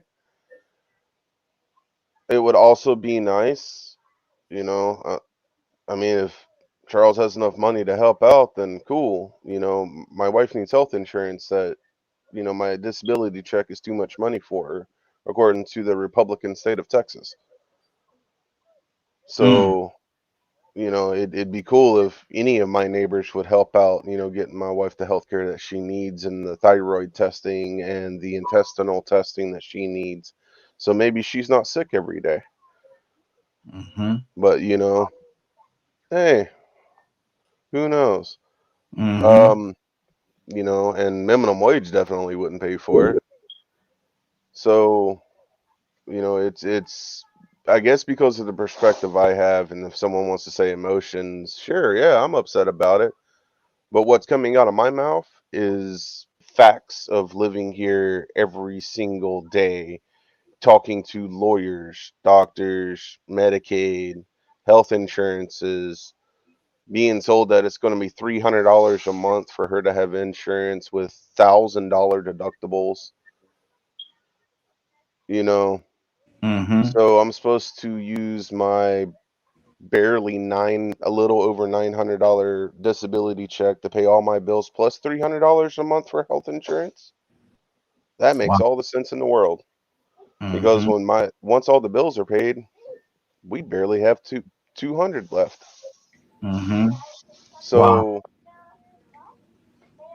and you know, and then, oh wait, we're also in the state of Texas where my autistic son doesn't have rights to certain types of therapies and stuff because the Texas Medicaid system says that it's not worth investing in an autistic person. Oh wait, this is a Republican state. So my experiences, and if someone wants to accuse me of using my emotions, I dare you.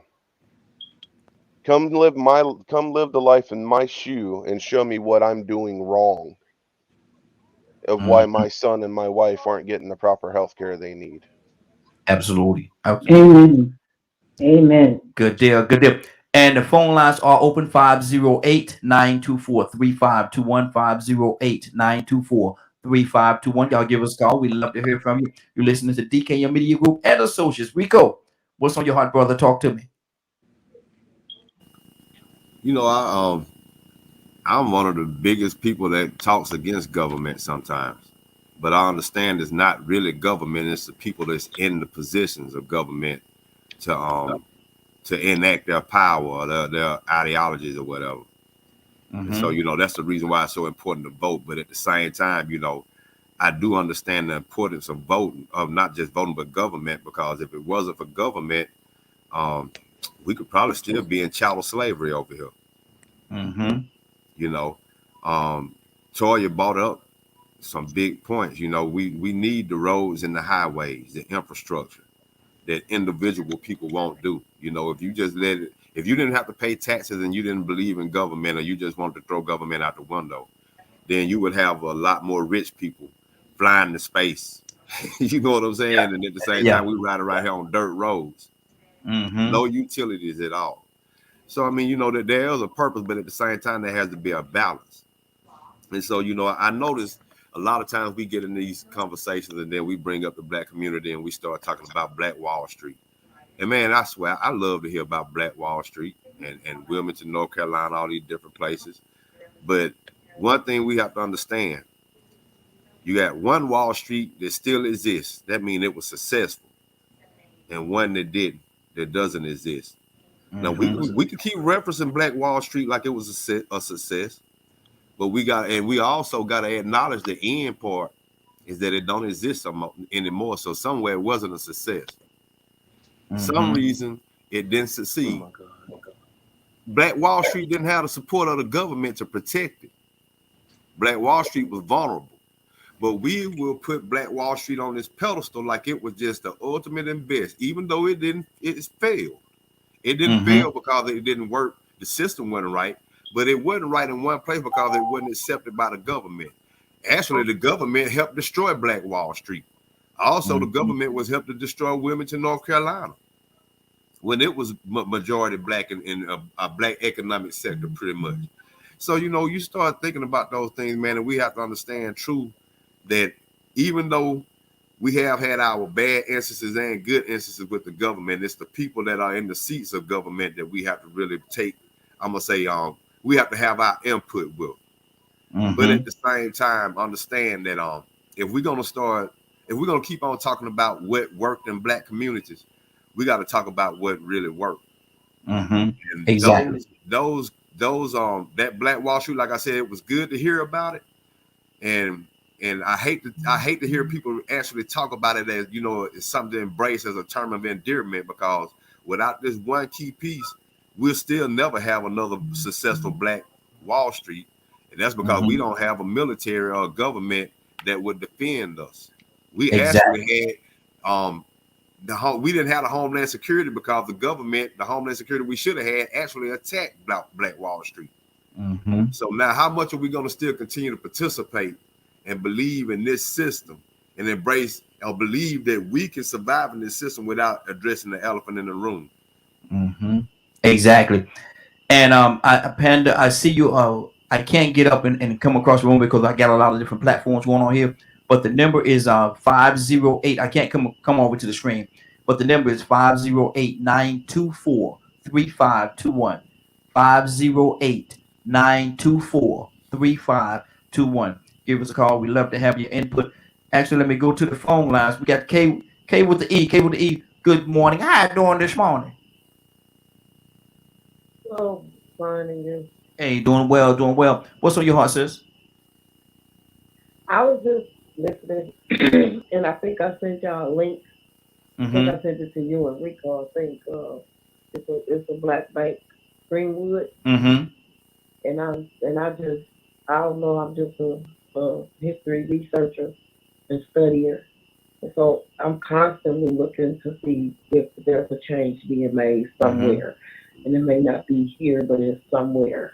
And so I found that Greenwood Bank, and I think it's for our Black and Latino. The race that they feel is the most overlooked. And so I'm like, they are trying. Like, we got people that, they trying to do it, but it got to be a support system. And if they doing it in Tulsa, then we need to do it in Missouri, and y'all need to do it in Georgia, and because we're everywhere. We're not just in Tulsa. Like, my mama's people are from Tulsa, Oklahoma, Shawnee, Fort Worth. So I'm very familiar with all of that growing up down there and going down there with my aunties and stuff. They still got land down there. Mama and them. And so I just think that it's really awesome. And I think that if we paid attention to what was going on, we'd be better off. And they say don't talk about it, be about it. I'm gonna be about it. Good so deal. I definitely already done signed up, and I already done looked into it, and I already passed it on to all my kids, my nephews, everybody that I can pass it on to. If you ever want to be woke up, then wake up. You don't got to just stay asleep. That's up to you. Exactly.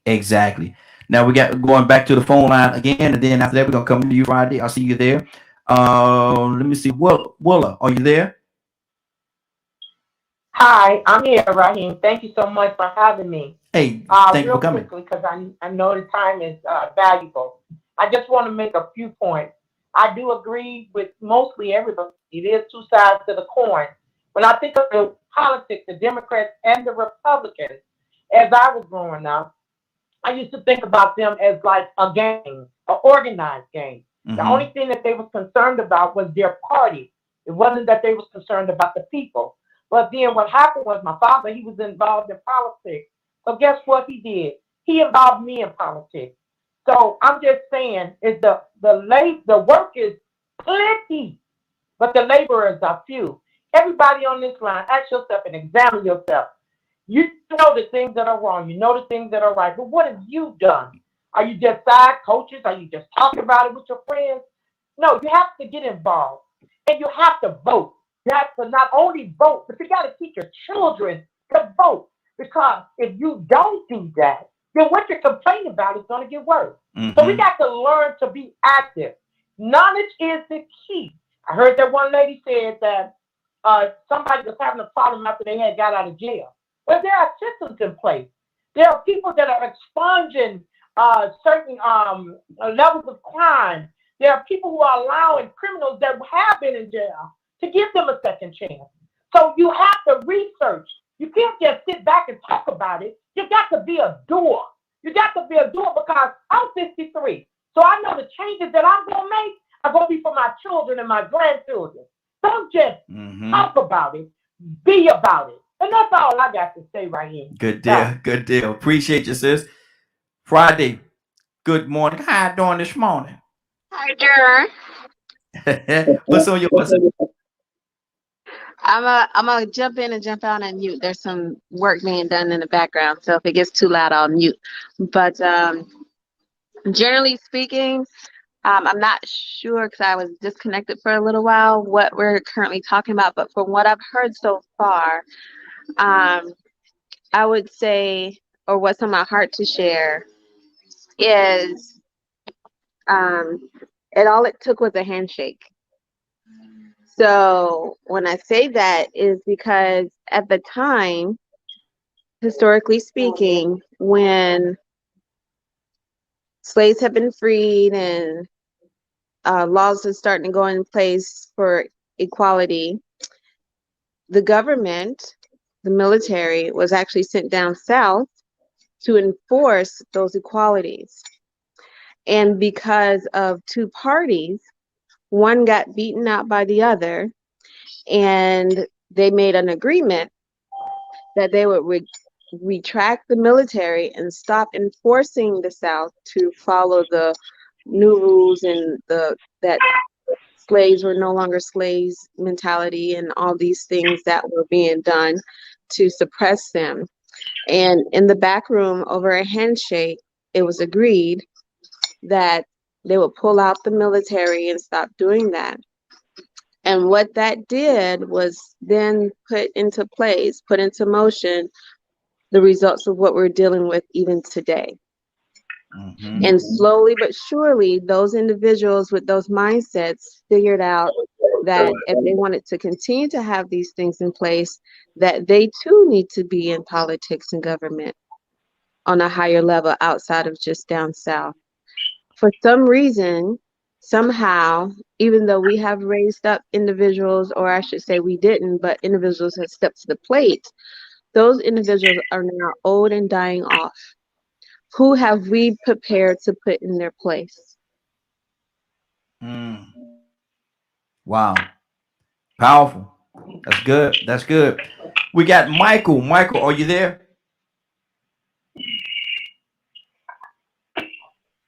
Can you hear me?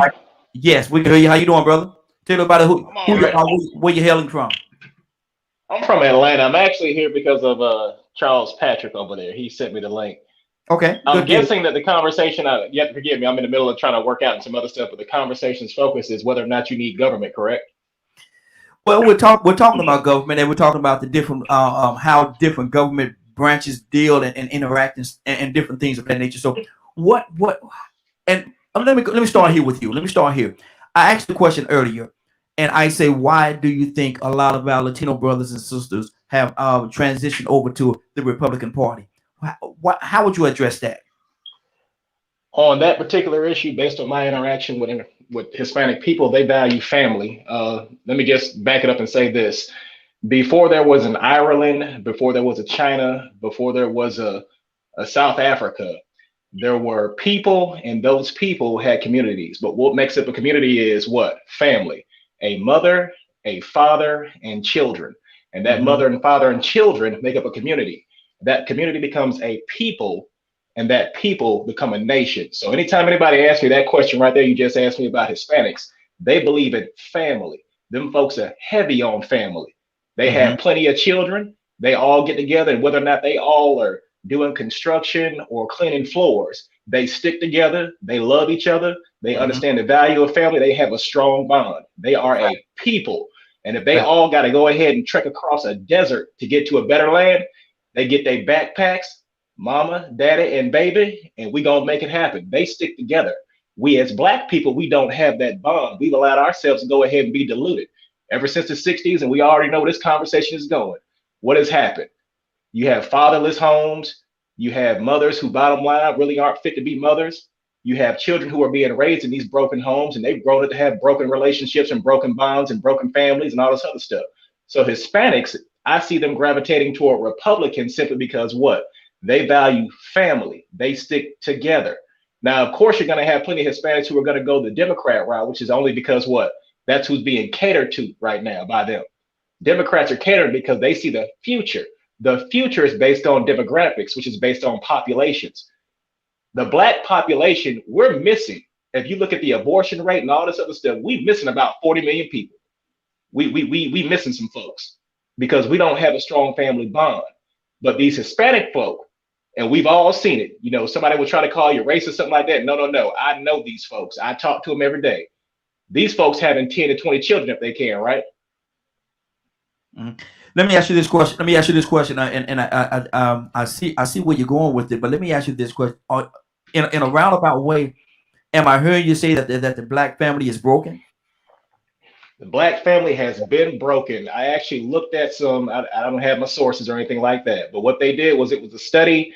They looked at in the 60s, the Black marriage rate, the two-parent households. They looked at all these different things back in the 60s. And what happened is, actually it started in the 50s. What happened is with the introduction of welfare, they did a study. They had no clue that Black women were going to go ahead and choose welfare and help from the government over a man. And so from there, they show you this graph. I wish I could find it. They show you a graph and it lets you know, and it shows you the decline in two-parent households, the decline in incomes, the decline in a whole bunch of other stuff, what children who come from a one-parent household. It shows you how they're more prone to being, you know, drug addicted, ended up in jail, not getting an education, et cetera, et cetera. It shows you all these things. And it also parallels some other issues that have to do with feminism. Feminism also destroyed our community because literally what it is white women had a problem with white men.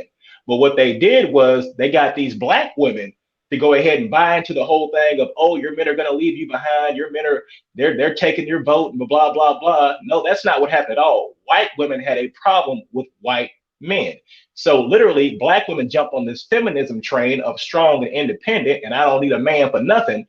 And then we got what we have now. And in the study, I wish I could find it. It shows you that pretty much by the year 2030, unless we do a complete 180, unless we turn this whole thing around within the next less than 10 years now, it will be irreparable damage to the Black community. In other words, we are never going to be healed. We're never going to be fixed. You look at divorce rates, you look at marriage rates, you look at what happens with these children who come from these broken homes, you look at just the moral value that we have now, which is zero. All these things culminate to what? The Democratic Party and the Republicans see who as the new voter. The new voter block is Hispanic, because these folks are coming over here and they sticking together. They ain't breaking their chain for nobody. You can talk to them. You can look at them however you want to look at them, but they stick together and they are having children. They are producing the next generation. You look at the Black community, you got single mothers, you got absent fathers, you got a wonderful court family law system that has broken up the family and made it advantageous for you to get divorced. They've made it advantageous for a woman to literally go ahead and say, I don't need a man, and I'll get alimony if I go ahead and divorce him. I'll get child support. And we all know the statistics and the numbers say what? She's also going to get custody of those children. So now we have a broken home that is supported by the state. So that's why I don't believe in the government being in your business either. Okay, hold on, Michael. Hold on for a minute. Don't go to where, brother. I got to pull some more people to the conversation. Let me go to right now. I'm gonna go to Bishop. Bishop, good morning. How you doing this morning? Cassandra, come to you next. Man, I'm blessed. And good morning to you and everyone else. Man, you've been listening in for a minute. What's on your heart, brother? Well, that brother right there just spit the truth. I mean, he broke it down, and if anybody walk around here ignorant and naive prior to him talking, you ought to be well educated now, because that's exactly what takes place. And we speak about this. I speak about it so often. We are a divided nation. I even talk about it from the pulpit, and I'm talking about the black race. We're so divided. It's I'm gonna get mine. I don't care if you don't get yours. I'm gonna get mine. But the Hispanics, they work together. They stick together. My daughter-in-law, that's where she's Hispanic, and she talks about that. And she said, what I see over here in this community, as opposed to what I see in my community, is completely different. You know, there is a complete divide. And I have to go back to something that Malcolm said, and you and I both are fans of Malcolm X. But he was on this earth living, and he began to speak, and he used the house Negro and the field Negro syndrome. Yes. And then that's exactly what was permeating through our lives today. That same mindset. I'm better than him, or he's less than me, or whatever the case may be. And it's a shame. Now, of course, I'm not putting all the blacks in that same category. There are some who really still move and lean towards family, unity, and peace together, working together. But what he said was absolutely right. And then understanding how politics work and the parties that exist. So I take my hat off to the brother, well educated, and gave us a lot of information that we can look at and move forward to try to better ourselves. Good deal. Cassandra, what's on your heart, sis? Yeah, I just want to say this. He mentioned the divorce rate, and okay, white people make about 38% of the divorce, black about 42%. So there's not that much of a difference in divorces and in households being, single parent households. There's not that much. What's that? A 4-point spread, possibly 3-4 point spread. So don't make it look like we're the only ones, having single parent households. I agree with him that we need to build stronger families, community. I'm very community oriented. That's what my life is. But nobody is going to say to me that we're the only ones that are in that situation. So we got to do better. We all have to do better. But I still say that our people have been some of the most resilient people ever on the planet. And if given the chance, we will do better. We can do better. And if you don't believe that as a black person, it's something wrong with you. It's something wrong with you. If you don't believe that your people can do better and will do better, it's something wrong with you. Wow. You should always be trying to see how we can do better. How can you help? Because I know what I do on a daily basis to help better my community. And that ain't talk. That's out there doing the work in the trenches every day. Good deal. So we are trying to do better, and we will do better. Good deal. With or without certain black people, because some of them we not even need to look for help from them. Yeah, exactly. Hold right there, Cassandra. Don't go anywhere. We're gonna keep this thing moving. Leonard, what's on your heart, brother? Well, I'm just listening, but people better pay attention to what you just heard. That real eloquent speech you just heard. Abortion. You heard how it was in there? Same talking points that a certain party always uses. We're gonna make the black people believe that they the problem. Black people the problem. That's the same rhetoric and propaganda that has been used. That foolishness about welfare. I want to know where all these women that turn down marriage proposals for welfare. Where are they? Well, you can't be divorced if you never were married. That's one. So one, you start talking Come about on, people's man. personal life choices, Come on, Leonard. and then try to juxtapose it to government, and then want to turn around and blame black people for not choosing the same thing that white folks chose. I got plenty of hind parts for you to kiss. You better tell them, Kurt. Because that propaganda Let me go. is all about the Republican Party to pit the black community Hold on. as the problem with the United Hold on, States. Kurt. Can't hear you, Kurt. Can't hear you, Kurt. Hold on. So one, it's not a fight to get you to marry somebody. That is not the conversation. It's not a fight to get you to choose what religion or how you love your family. That's not the fight. The fight is what people in power do with policy programs and appropriating funds. Think about it. What side of government has several programs for children at risk? What party? Homes at risk. What party? People who lack education. What party? People who like vocational training, skills, and what party have bills that provide these resources to people in these situations? Wow, good deal, good deal. Kurt, you wanted to say something, brother? Yeah, I want to chime in here because there was some misnomers thrown out there that must be corrected. All right. The biggest misnomer put out here. We gotta be very. Sorry, I'll be right back. I got to go tell my wife we need to get a divorce so she can go get some welfare. I'll be right back. The biggest misnomer we're putting out is this white nationalist ideology that all black folks want to do is collect some form of welfare. Because the last time I looked, when you look at the employment numbers and those who are working, we are the biggest employee faction in the country, next to Hispanics and Asians. We are the largest. That's number one. Number two, there was a misnomer put out here that I don't know where the brother got his information from, and he's right in saying that he probably read that somewhere, but I would like to see where that information came from, because see, a lot of times we read things and we don't look at who wrote it. So whoever wrote it might have wrote it with an agenda, but the fact that it was put out there that welfare was created for blacks is a misnomer and a lie.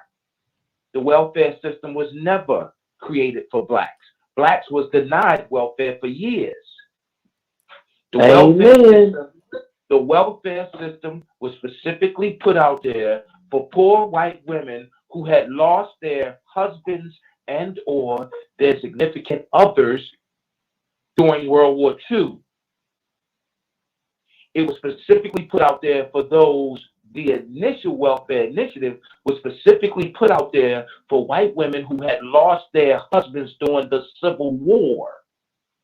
Initially, black folks was not even accounted for. So you couldn't get any form of welfare because you wasn't considered a citizen. Once you got your citizenship rights, there were still loopholes that they would deny you, like a poll tax. Okay, well, if you want this benefit, you need to be able to sign your name. Well, hold on. I just left out of slavery. Ain't nowhere in the world I sign my name because I can't read. So see, there's things that has been pushed out there by a subset or subculture of people in this country to make us hate ourselves. And I'm not going to lie, it worked. Exactly what Willie Lynch said, standing on this river right down the street from my house in Virginia, has worked. It has worked. If you go back, Raheem, please, if you got to do it in 4 days, please, Raheem, for Black History Month, take 4 days consistently and read 1 page of the 7-page Willie Lynch letter. And then let's have a discussion on, did it work? Was it applied? Because hearing what I just heard, took me straight back to Willie Lynch, and I'm going to end with this right here. Dr. King said it best. I will never forget this quote. I will live my life by this quote. He said, "We will not remember the words of our enemies, but the silence of our friends." That didn't just apply to the white folk who knew that there was something wrong. That applied to the black folk who perpetuate the wrong that the white folk knew. Okay, good. We got to stop, man. Absolutely. Michael said he wanted to have a rebuttal to one of the things he said. Michael, what's on your heart, brother? Talk to me. Got to unmute yourself. There you go. There you go. Is it working? Yes, we got you. Okay. Yeah. So as far as me saying apparently that welfare was created for blacks, no, I know that it's not the case at all. Also, as far as what I was comparing, I was talking about Hispanic communities. I wasn't talking about white communities. I think the only white people I mentioned was Ireland. But also, let me just throw this at you too. I think there is an overdependency on government to solve your problems. Government to come in, make everything better. All I look to my government to do is give me the freedoms I need to go ahead and do what I need to do. So long as there are no laws on the books is all I'm worried about. I'm not worried about changing some man's heart and making him love me. I'm not worried about him patting me on the head and telling me I'm beautiful and black. I don't need you for that. I need you to make sure that I can do what I need to do. I don't need to beg you for anything. I'm not looking for the government to come in and be my savior. So as far as this comparison to white folks, I'm not comparing anything to white folks. They can do what they do. I'm talking about us as black people and what we need to do to fix ourselves, and stop looking at somebody else to come down and help you. Then you say, oh, well, you've got to have the backing of the government. Actually, no, you don't. What you have to do is have to have a backbone to go ahead and get what you want done. You rioted, you tore up cities, you had a Black Lives Matter campaign. What'd you get out of it? Absolutely nothing. You had piss poor leadership. You had no real plan. You had nothing that you were going to execute other than what? Making a whole bunch of noise, throwing a temper tantrum. You got mad about January 6th, but you know what? Those white folks, at least, they had a problem with the government, and they Hold on, went to the Charles. government. Hold on, Curtis. Let him talk. Let him talk. Go ahead, Michael. Let him talk. So I'm not looking to the government to help me with anything. Now, if you want to get gangster with it, we can get gangster with it. You want to solve problems in black communities? How come you got these NFL players who complain about it being like a slave auction, yet none of them have started their own league? I don't want to hear it.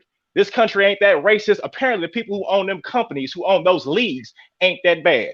I'm not going to sit around and complain about somebody that's cut me $1 million checks.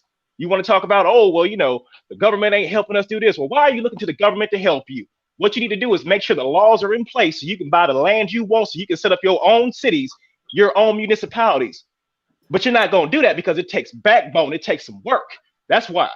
It's easy to go ahead and complain and beg somebody and run around here, oh, we need to get this and we need that. No, because if you want to go back to the white man, now I'm talking about white people. The white man came here and did what? Hey, we taking this. One way or the other is coming with us. Period, point blank. So are you ready to go ahead and get down for yours, or are you going to sit around here and keep complaining and making up every excuse there is on why you can't do something? I'm done. By all means. Hold right there, Mike. Hold right there. Rico? What's Irish people got to do with anything? Wow. Hold on. Rico? Yeah, man, that's the dilemma. You know what I'm saying? We got to have some backbone and we got to have government. I mean, you know, I guess money makes everything all right. So that person that cut you that $1 million check, you know what I'm saying, that make everything fine and dandy. So you take that $1 million and say you do go and build you a black Wall Street. Well, what's gonna happen when them American jets come and bomb it? So you still got to have some type of government in place that's going to defend your rights. See, to a certain extent, you know, there has to be some balance, man. I mean, you know, I've said plenty of times before, there's a real hard place in America for a black conservative. And the same thing goes for Latinos, because I agree with that community and family aspect.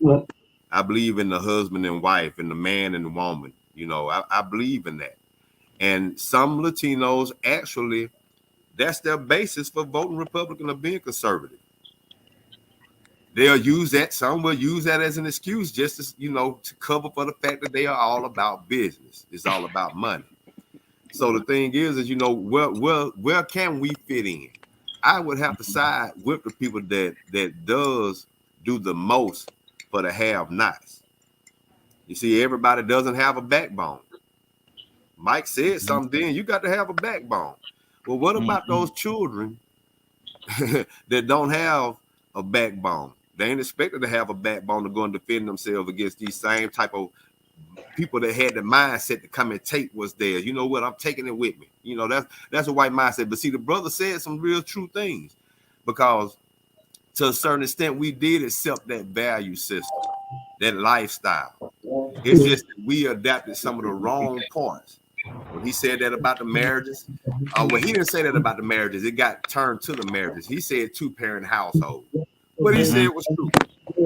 Some of those things he said was true, and then when he, you know, some of the other things were propaganda for Republican talking points, of course. So that's really where we stand. That we are so divided. That's where we're divided, because you know we got to pick and choose a side. Some people are choosing the side of their self-wealth and their self-prosperity, even though they know that these other issues apply, and so they don't want government involved. Me myself, I want limited government. Government actually is right now keeping me from being a father to my son, and it's helping a messed up parent actually continue to keep my son from having an opportunity to have a father in his life. But I still got to use the government to even get that opportunity now. So I'm in a win-lose situation. It's either or. So even though I'm against government interference in family courts and this and that, I'm gonna say not interference, but to the extent that they do interfere, to a certain extent, I need their help. That's right. Yeah. We're gonna go a few minutes more because we got a few other people that called in on the phone. I just want to touch a few people. Everybody, give me your quick version of what you're gonna say. Give me your quick version, because it's 10 o'clock. We're supposed to be out here at 10, but I want to go around, and we're going to extend this conversation to Friday. We're going to extend this conversation to Friday. We're going to pick it up where we left off on Friday. We have a caller from the what is that? The 520 area code. 520. What's your name? Where you calling from? Hi, this is Hunter. And I just want to say, I'm sorry. What's people I know, a lot of people in here is saying, I'm sorry. So many black fault, so many white fault. It's the government. I'm sorry. 520. What's your name again? I missed your name. I'm sorry. Hunter. Hunter. Okay. Okay. Go ahead. What's your thought? Yeah, I just want to say it's a government's fault. We need a whole new government. Wow, that's good. That's good. And I can't say that you're wrong. I cannot say that you're wrong. We also have. I'm sorry. I'm sorry. I'm muting them. Right. My mistake. Hold on. I'm sorry. Go ahead. I'm muting you. Yeah, they've been designing that from the beginning. Absolutely. The government has.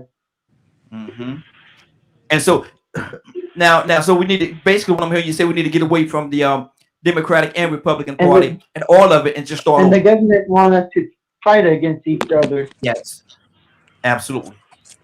I think you're right. I think you're 100% right in that. Let me go to the 805 area code. I think that's Public Citizen. Public Citizen, what's on your heart? Yeah, thanks for taking my call again. So I just wanted to respond to what Charles and Michael were talking about. I just wanted to fact check one thing, because I'm all about not spreading misinformation, and I think a lot of what they're saying about personal responsibility is really important. Each of us has a responsibility to make sure our lives are in order.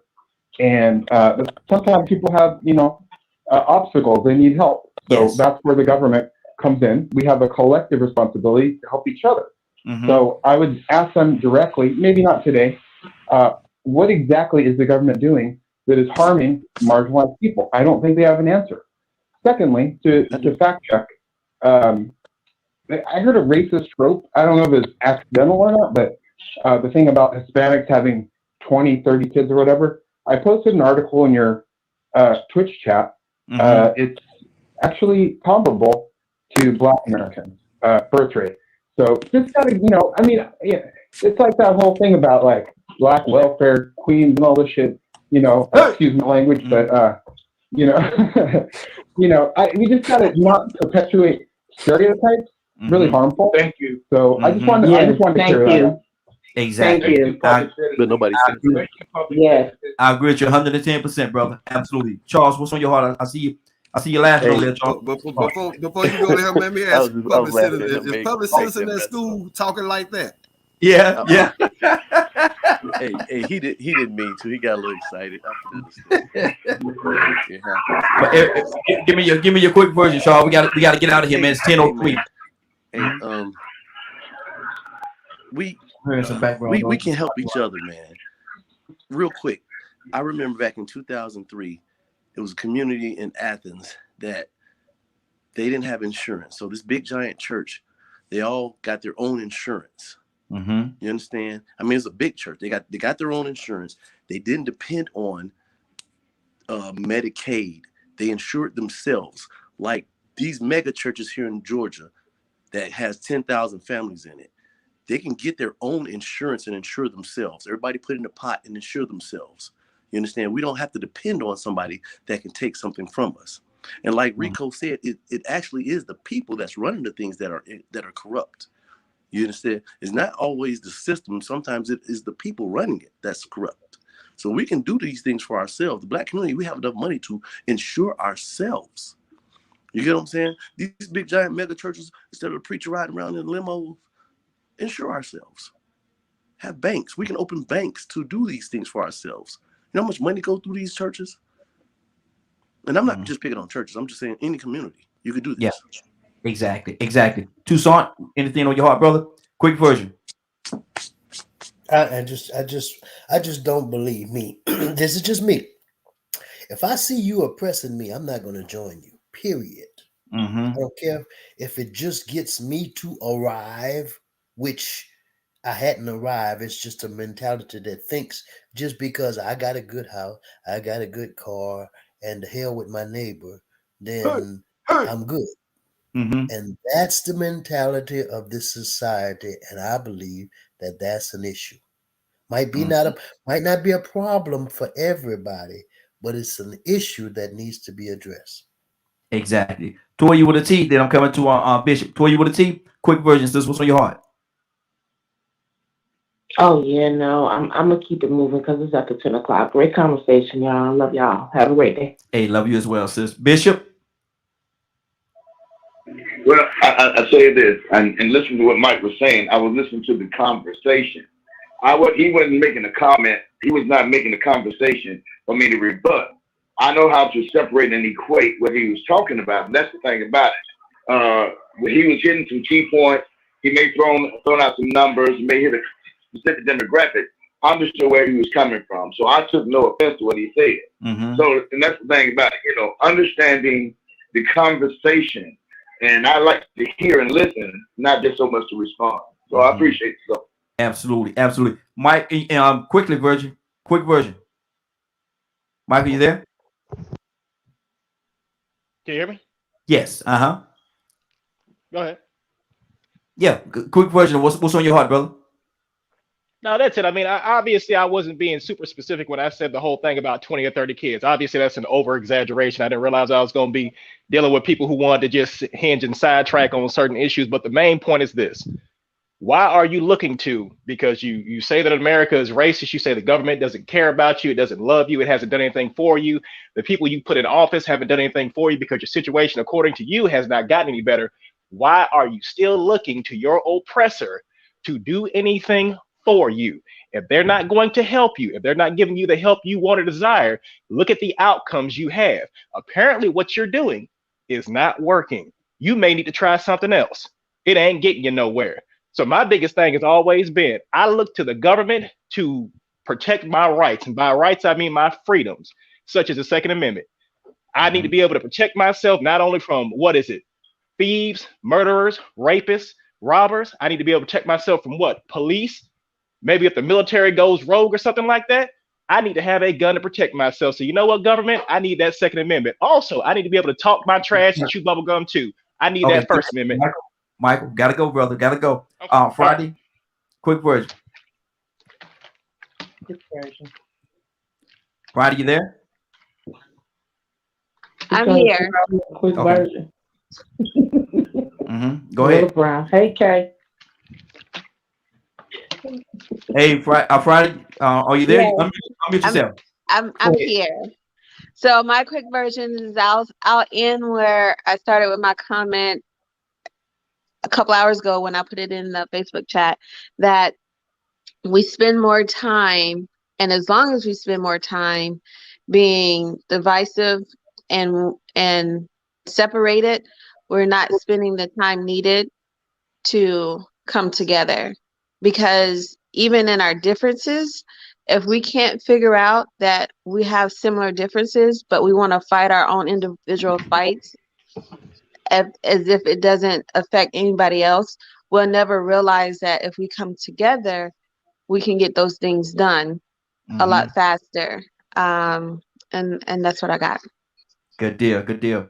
Let me go to did I look at my list here? Charles, I don't think did I come to you, Charles? Give me your quick version, brother. You good? You good? Okay, Yeah, you Leonard. already hit me, man. You already hit me up. Okay, Leonard. You know, everybody to each his own. I will be fighting on the side that fights for the most. So I don't have a whole bunch else to say about that. You know, I'm not interested in conversations and propaganda and all that type of thing. You know, it's more than one amendment, more than two amendments. But guess what? If you don't understand the rest of them amendments and all those other types of things and how they work, you won't understand the purpose of government. Your family is your family's business. Government is government's business. Good deal. And Good deal. I'm just for people's right to choose what they want, not to dictate to them how they should live, what they should eat, and who they should love. Good deal. Good deal. Somebody was just saying something. Young lady, who was that? Who was that wanted to say something? That was me, Raheem, real quick. Okay. Hey, Raheem, the biggest threat to freedom is freedom. We need bounds and laws, and we need the right people to be put in place. That's all that needs to be said. And we need to be doers. Not only that, they take money out your check every week. Don't you want to know how it's spent? Thank you. That's my comment. Good deal. K with an E in your closing, quickly. And my closing is, if they can keep the confusion, then nobody will figure out the solution. Okay. Now we're going to revisit this. We're going to revisit. Hold on, Badger. I didn't come to you, brother. The quick version. Just curious about a few things that was said, which we can talk about next week. You know, but see, my research comes from actually looking up the bills. I look up the bills and what's actually being pushed through the offices at the House and the Senate, including my local offices. Right now, where I live, there was $1 million given to my county 2 years ago. Guess what we still got in our roads? Holes. Guess what we still don't have? Anything for the community. And every time us as a community, and I'm talking about all the people that live here, of all the races that live here, have been trying to find out what's going on, they've been holding secret meetings and not letting the public attend these meetings. Which is something we've been fighting for. So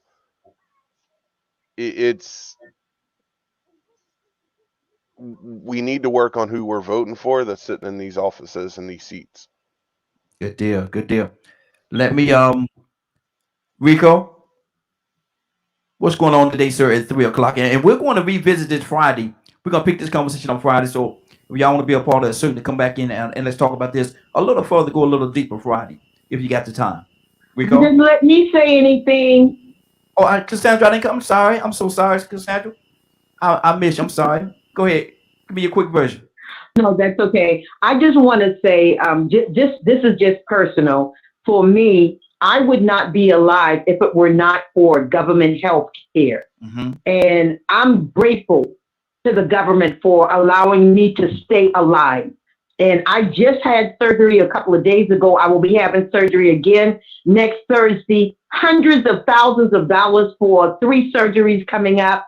I could not pay that under any circumstances. So for me, healthcare for all is important. Absolutely. Absolutely.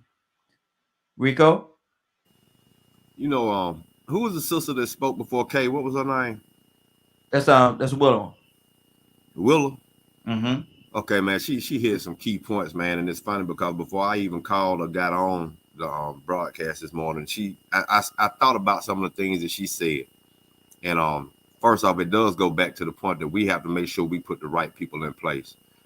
But second of all, we have to understand that some people have a head start on us because they start paying attention to the reality of things at a very young age. We could talk about all the $1 million checks and all the Black Wall Streets that we want to, but those people in those positions have power, and that power is a lot more valuable than the dollar figures that you think have the impact.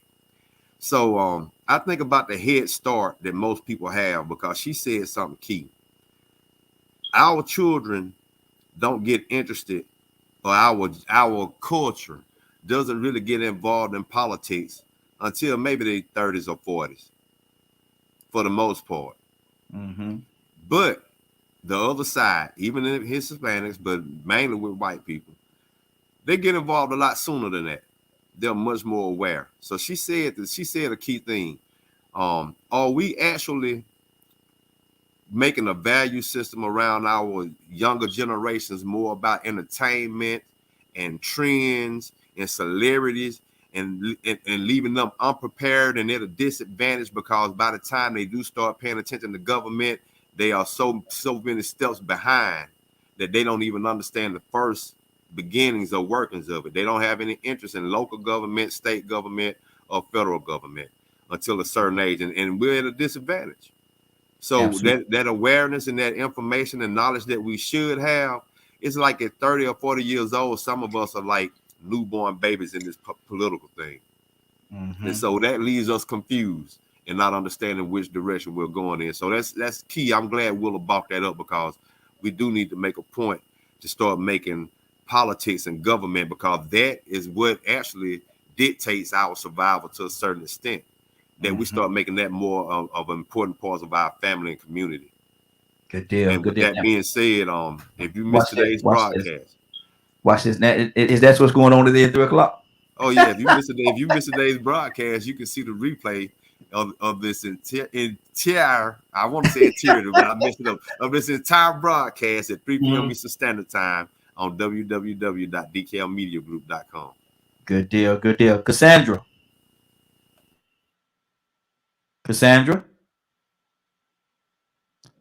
Oh. Yes, sir. Can I get you to you got so much to pray about, sister. Can I get you to pray us out today? Father, first of all, we just want to say thank you for this day that you have given us, the ability, God, to make changes in our lives, God, and even affect the lives of others. God, we ask you right now to bless every person under the sound of my voice. Bless DKM Media Group, God. I thank you for every panelist, God. Even though we may not agree on everything, God, there is a love. I love everyone under the sound of my voice right now, God. And it doesn't matter. It doesn't matter if they love me back. We have to love because you said to love. I thank you right now that we are learning, God. We're learning from each other. We hopefully are growing from the things that we're learning. But most of all, we pray that wisdom, knowledge, and understanding comes to all of us concerning the issues that we discuss on a daily basis. We thank you, we honor you, and we bless you. In the mighty name of Jesus, we pray. Amen. Amen. Amen. Amen. Thank you for that. Definitely appreciate it. We're going to pick this conversation up. We got another topic we're going to talk about tomorrow, but we're going to pick this topic up again Friday. We're going to talk about this on Friday, and we're going to go a little deeper and hopefully get more of an understanding. Leonard, what's on your heart, brother? Well, I think that it was great. I hope people got a lot of information that they can use. And as always, we want people to go and find out what is going on so you can have a better view of the things that we speak about. Because Badger's on the line, I'll go ahead and mention as well, if you're interested in the Senate Indian Affairs Committee, they'll be on at 2:30 discussing an infrastructure act and a plan to invest in the infrastructure, even for Native Americans. So use those things. You probably get them with your cable or whatever, C-SPAN and all that. Go and find out and see exactly what is going on so you can really give information from an educated point of view and not just a closed-minded opinion of a certain thing. Because what you think does not apply to everybody. It does not matter what color race you is, what race you are, or anything of that nature. It's the difference between what is righteous and what is not. I was gonna say Leonard went back to the hood. Care what kind of race you is? I said, oh, Leonard went Leonard went back on the hood on us, boy. Go ahead, brother. Listen, it's been a great broadcast. I want to thank everybody for joining us. And more than that, Friday, like you got something on your heart. What's on your heart, sis? Nothing. That can't wait till Friday. Okay, all right. We can always wait for Friday. You always wait for Friday, huh? Okay. Always wait for Friday. Wow. It is 10:18. I want to thank everybody for joining us. And more than that, I want to thank you for allowing DKM Media Group and Associates and the Morning Glow for being a part of your morning. It is 10:18. You're about to exit the Morning Glow. But before you go, I want you to do me two favors, if you will. One, I want you to continue to pray for us because we're certainly praying for each and every one of you. Number two, why this is real simple. I want you to go out there, find somebody and give them a hug because you never know. It could be the only hug that they get, or it could very well be their last. Love you, and ain't nothing you can do about it. Have a great day and a better tomorrow. Now we shine some of this light on you from the Morning Glow. Take it out there into this wicked and cruel world that we live in and let your light so shine. If you get an opportunity, give somebody some love. You just might find some love in return. Won't that be a beautiful thing? Take care of each other. Love you, and please be blessed.